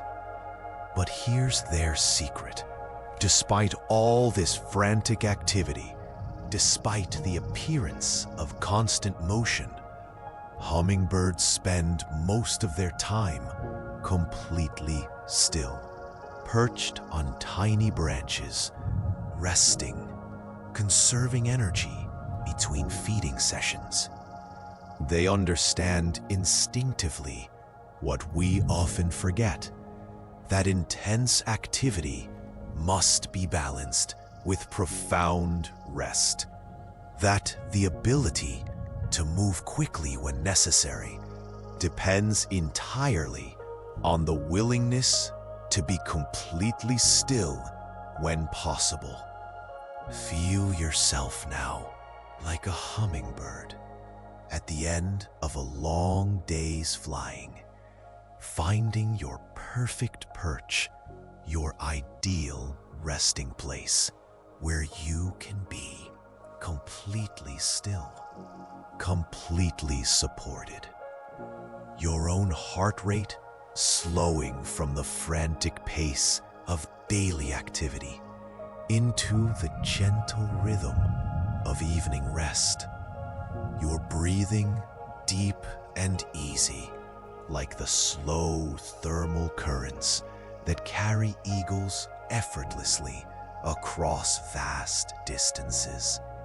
Your consciousness beginning to hover at the edge of sleep, where dreams wait like mountain flowers, ready to offer their sweetness to the part of you that knows how to remain perfectly still while traveling infinite distances through the vast, silent, beautiful landscape of dreams. Here, above the reach of trees, above the comfort of forest shelter, we enter a different world entirely, the alpine zone, where life becomes an exercise in pure minimalism, pure efficiency, pure breathtaking beauty. The air itself changes here, becoming thinner, more precious. Each breath requiring more conscious attention, more deliberate, grateful acceptance. Feel how your breathing naturally adjusts to this imagined altitude, becoming deeper, more intentional, more aware. This is the gift of the high places. They teach us to value what we usually take for granted, the simple act of breathing, of taking in life itself with each slow, purposeful exchange between our bodies and the vast, thin, crystalline air that surrounds these ancient peaks. In the alpine zone, summer arrives like a whispered secret, lasting perhaps 6 weeks, 8 weeks if the mountain is feeling particularly generous. The snow melts back, revealing landscapes that have been hidden for 9 months under blankets of white silence. And in this brief window, life explodes into activity so concentrated, so intense, so beautiful that it takes your breath away. Alpine wildflowers carpet the meadows in colors so vivid they seem almost artificial.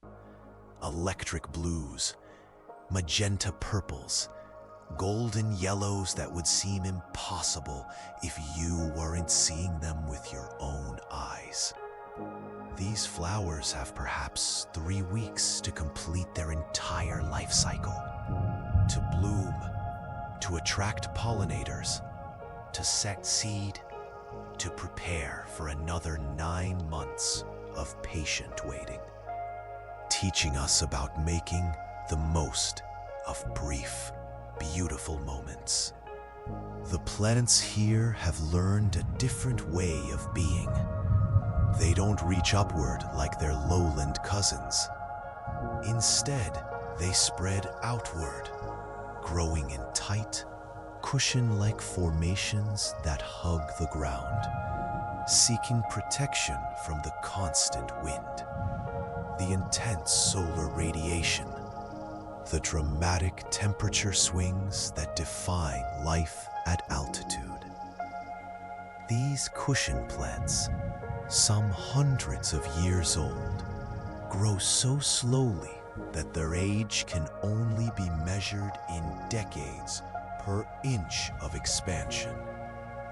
They are the embodiment of patience, of persistence, of finding a way to thrive by becoming smaller, closer to the earth, more concentrated, more essential, less concerned with appearance, more focused on survival, on endurance, on the quiet, steady accumulation of life, lived one slow season at a time.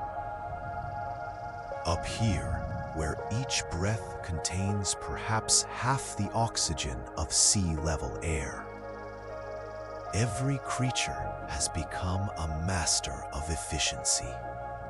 The pikas, small relatives of rabbits, have enlarged hearts, enlarged lungs, blood that carries more oxygen per drop than their lowland relatives.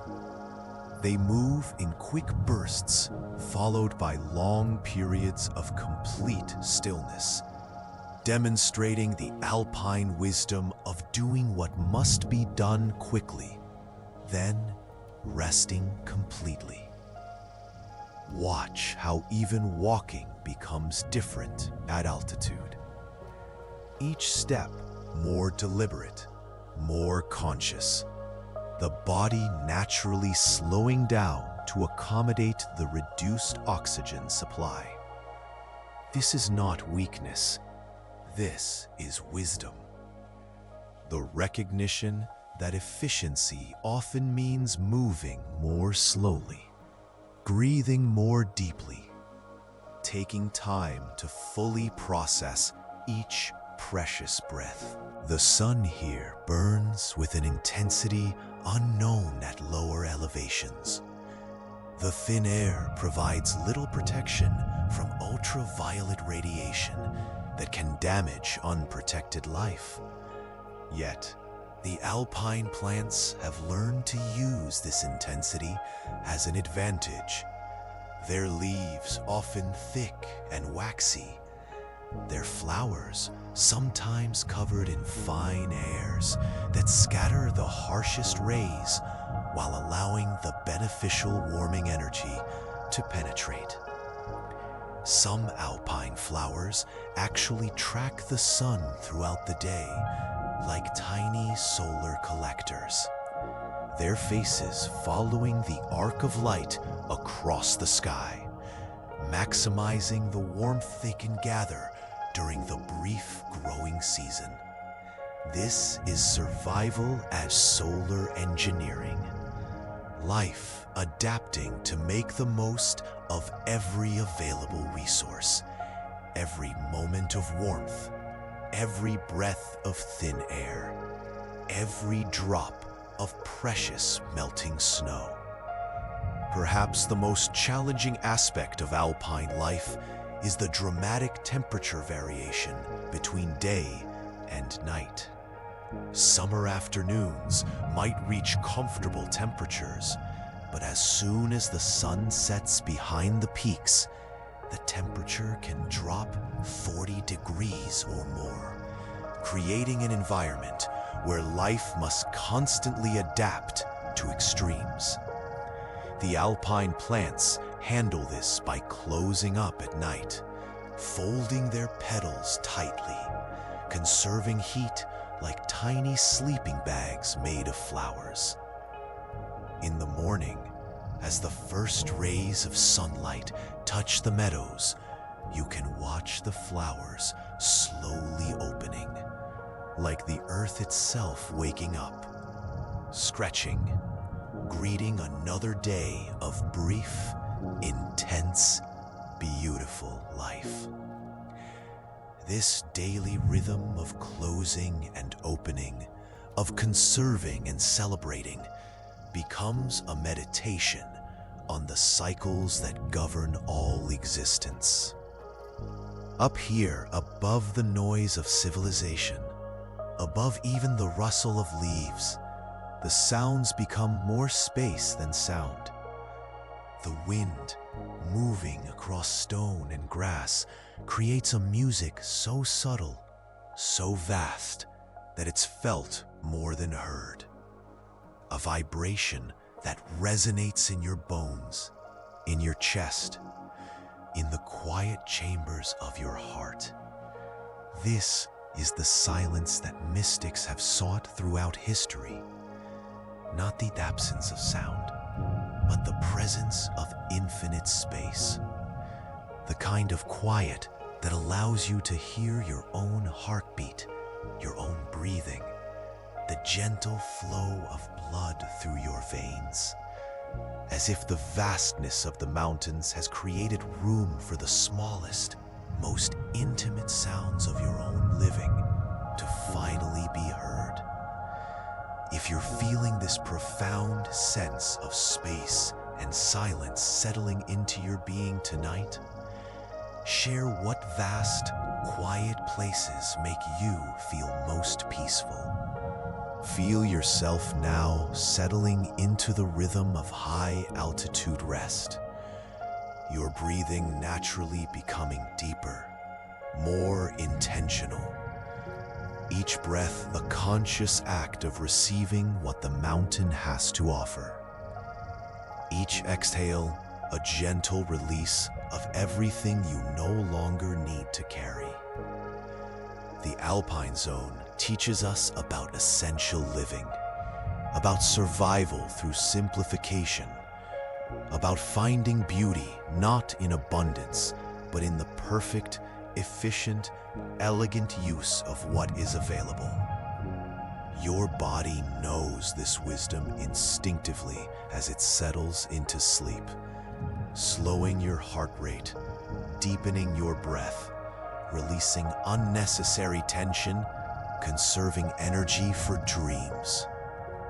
Like the alpine flowers that close their petals against the cold night air, feel yourself gently closing against the day's intensity, gathering your warmth, your peace, your quiet energy into a tight, perfect bud of rest that will slowly open into tomorrow's possibilities. As you drift into the vast, silent, high-altitude landscape of sleep, where breathing comes slowly, easily, effortlessly, and dreams bloom like rare alpine flowers in the brief, beautiful summer of rest.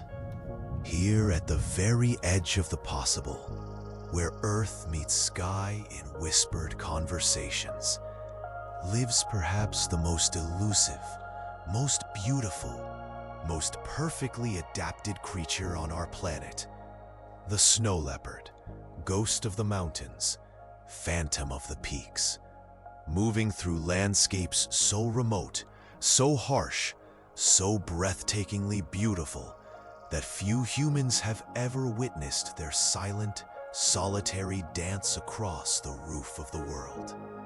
These magnificent cats live in complete solitude, their territories spanning hundreds of square miles of vertical terrain.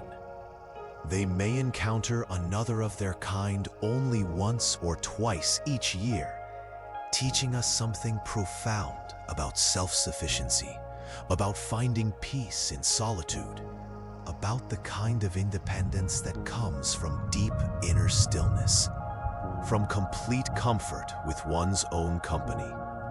The snow leopard's paws are marvels of engineering, nearly 6 inches across, padded with thick fur between the toes, acting like natural snowshoes, distributing their weight so perfectly that they can walk across fresh powder without sinking, without leaving more than the faintest impression of their passage. Their tail, nearly as long as their entire body, serves as both balance and blanket. When resting, they wrap this magnificent plume around their face like a furry scarf, breathing through the warm, thick fur that filters and heats the frigid mountain air.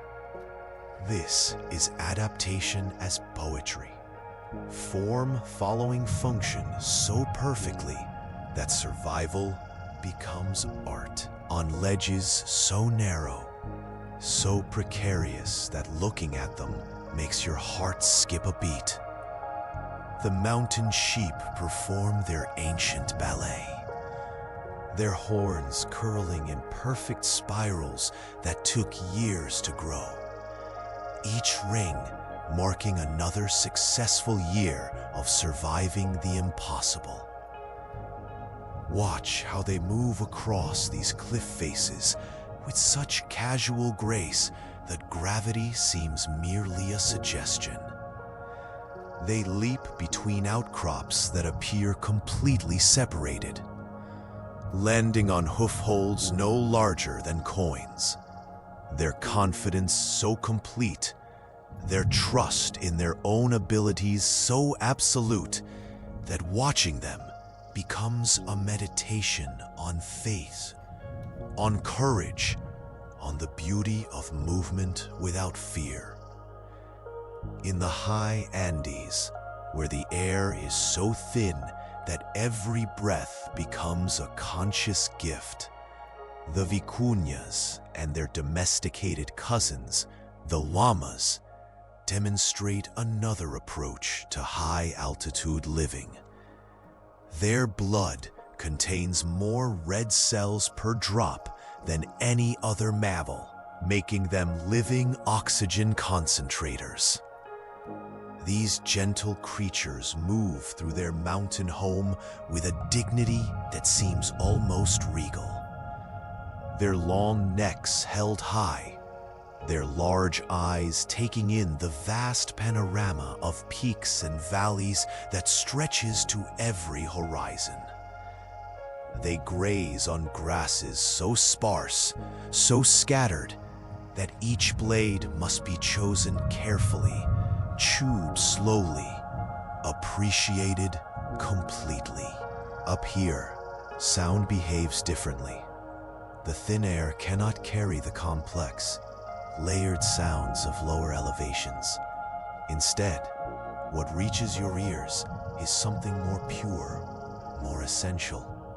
The whisper of wind across stone, the distant crack of shifting ice, the almost inaudible brush of snow crystals against rock. This is the sound of the earth breathing at its highest points. The sound of a planet reaching toward space, toward the stars, toward the infinite silence that surrounds all worlds. Here in this thin air, your own heartbeat becomes loud. Your own breathing becomes music. The gentle circulation of blood through your veins becomes a river of life in the vast quietude. Look around these highest peaks, and you see snow that has never melted, ice that formed when mammoths still walked the earth, glaciers that move so slowly their journey is measured in geological time, in the patient accumulation of centuries of storms, of winters, of seasons beyond counting. This eternal snow reflects light with such purity that looking at it is like looking at crystallized starlight. The surface changes constantly with wind, with temperature, with the angle of the sun, creating patterns so subtle, so beautiful, that they exist for only moments before transforming into something equally beautiful, equally temporary, equally perfect.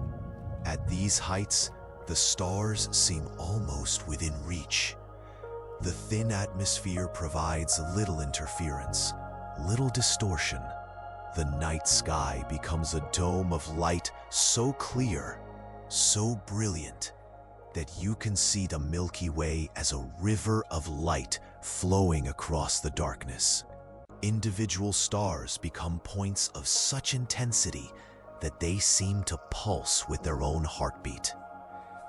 Up here, the boundary between Earth and space becomes beautifully blurred. You are still on the planet, but closer to the cosmos, breathing air that has less to do with the dense atmosphere of sea level and more to do with the vast emptiness between worlds. This is where meditation becomes natural, where the mind naturally expands to match the infinite space around it. If you are feeling this expansion, this sense of boundaries dissolving between inner and outer space, share what helps you feel most connected to the vastness. View yourself now at the very peak of our journey, higher than the eagles fly, higher than the clouds form, higher than almost any form of life can survive. Here, where the air is so thin that each breath must be treasured, where the silence is so complete that it becomes a living presence, a companion, a teacher. Your breathing now naturally matches this altitude. Slow, deep, conscious. Each inhale bringing in not just air, but peace. Each exhale releasing not just carbon dioxide, but everything you no longer need. Every worry, every tension, every thought that cannot survive at this elevation, where only the most essential, the most pure, the most peaceful aspects of consciousness can exist. Like the snow leopard wrapping its tail around its face, feel yourself wrapping the soft warmth of sleep around your entire being. Like the mountain sheep finding perfect balance on impossible ledges, feel yourself finding perfect rest in the impossible beauty of this moment. Like the vicuñas moving through thin air with grace, feel your consciousness moving through the increasingly thin air of waking into the vast, oxygen-rich atmosphere of dreams. Here at the peak of the world, where earth touches sky, where silence becomes sound, where emptiness becomes fullness, your mind naturally dissolves into the infinite space between thoughts. Your body naturally merges with the eternal stillness of stone and snow and starlight. You are no longer climbing. You are floating. No longer breathing air, but breathing peace itself. As sleep carries you beyond the highest peaks, into the boundless, silent, beautiful territory where dreams live like snow leopards, solitary, magnificent, free. Our journey together tonight has carried us across some of Earth's most extraordinary landscapes, from the endless golden dunes where wind writes poetry in sand, through the patient oases where date palms reach their roots 100 feet deep, up the gradual slopes where desert meets mountain, into the misty forests where every tree becomes a cloud collector, and finally to the highest peaks where snow leopards move like ghosts and silence becomes so pure it touches your soul. Each landscape we visited has taught us something different about rest, about adaptation, about finding peace in extreme conditions. The desert showed us the beauty of simplicity, of conserving energy, of waiting patiently for the right moment. The mountains taught us about gradual ascent, about adjusting to thinner air, about finding stability on the steepest slopes. Together, these environments have created a complete education in the art of peaceful survival, the science of restful endurance. The creatures we've met along the way have been our teachers in the deepest wisdom. The fennec fox with ears like natural air conditioners, teaching us about cooling down when life gets too heated. The mountain goats dancing on impossible ledges, showing us how to find sure footing even in the most challenging circumstances. The snow leopards wrapping their tails around their faces, demonstrating the art of creating warmth and comfort from our own resources. From the saguaro cactus storing water for decades, we learned about internal reserves, about preparation for difficult times. From the vicuñas breathing efficiently in thin air, we discovered how to make the most of what's available, how to adapt our expectations, our pace, our very breathing to match the conditions we find ourselves in. Every adaptation, every survival strategy has been a lesson in the art of thriving, rather than merely surviving. Feel now how your body has absorbed the wisdom of these extreme landscapes, how you've learned to appreciate the contrast between the burning heat of desert noon and the crystalline cold of mountain peaks. Your body knows now how to find the perfect temperature for rest, how to adjust, how to adapt, how to create your own microclimate of comfort, no matter what conditions surround you. Like the desert plants that close their flowers at night, your consciousness naturally begins to close against the stimulation of the day. Like the mountain streams that flow more quietly in the evening, your thoughts begin to move more slowly, more peacefully, following the natural gradients toward rest, toward the cool, dark valleys where sleep pools like clear water, waiting to refresh, to restore, to renew everything that has been depleted by the day's journey. Before you drift completely into sleep, take a moment to connect with others who are sharing this journey. If our exploration of these extreme landscapes has touched something in your heart, if you found yourself imagining which environment calls most strongly to your soul, share with us in the comments. Are you drawn to the vast emptiness of the desert, where silence stretches to every horizon? Or does your spirit seek the crystalline clarity of the highest peaks, where each breath becomes precious? What extreme environment would you choose for your own spiritual retreat? Your own deep rest? Your own meditation on the essential elements of existence? Which landscape feels most like home to the deepest, truest part of yourself? The part that emerges only in the quietest moments, when all the noise of civilization falls away, and you remember what it feels like to be simply, purely peacefully human.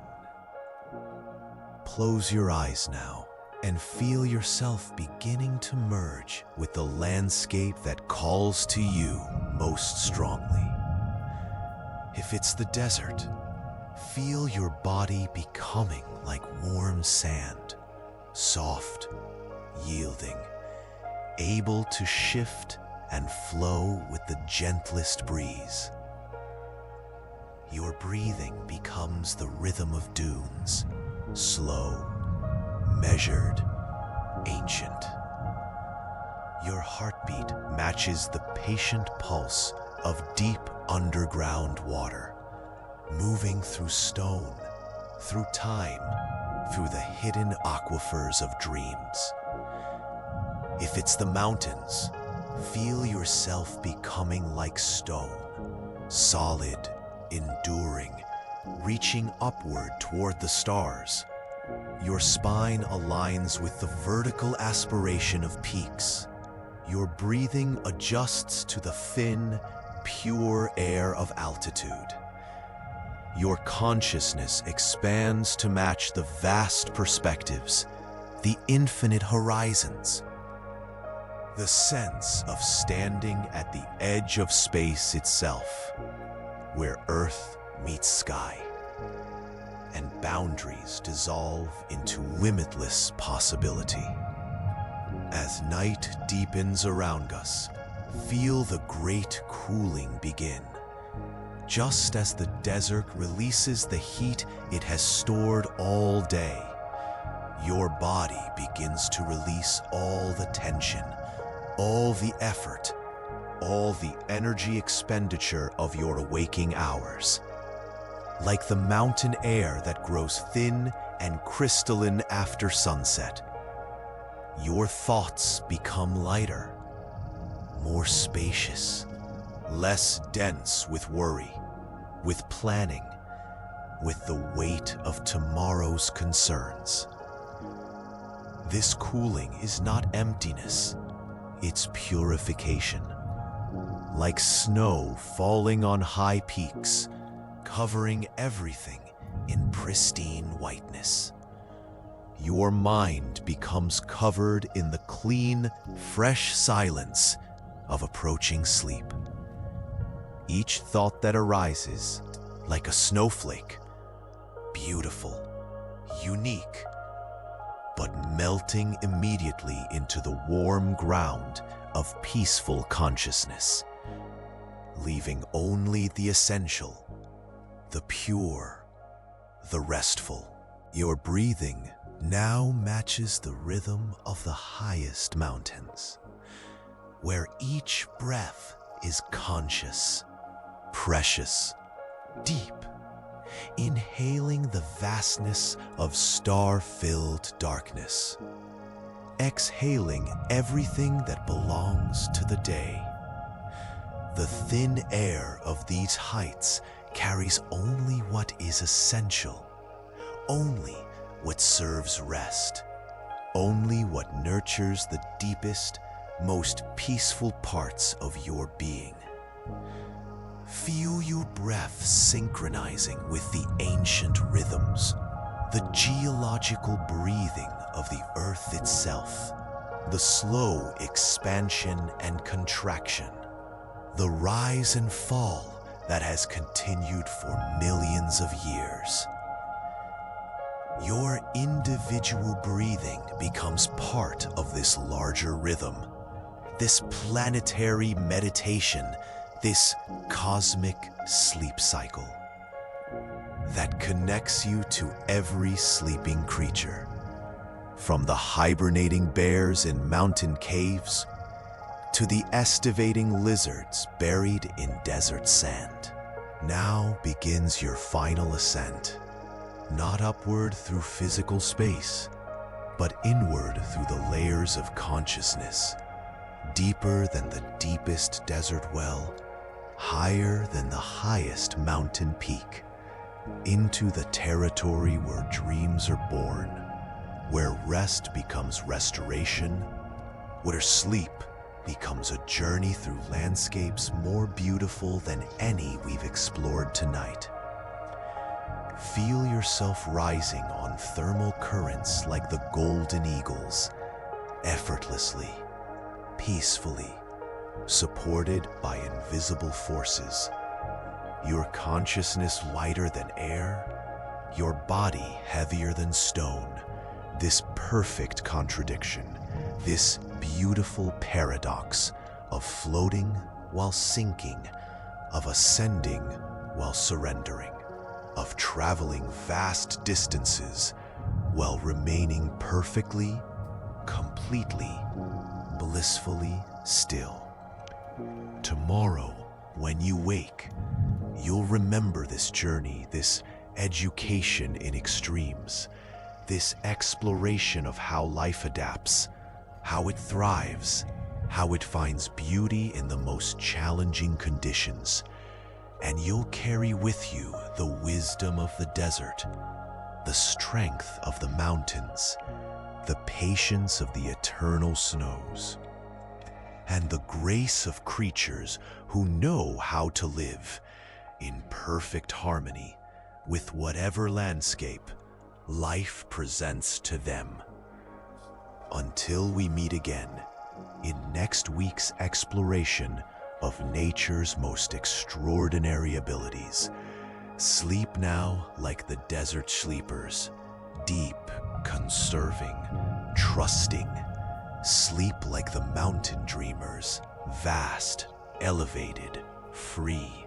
Sleep like the earth itself, turning slowly through space, breathing the darkness, breathing the light, peaceful, perfect rhythm of existence. Sweet dreams, from the peaks to the valleys, and all the beautiful, extreme, sacred spaces in between.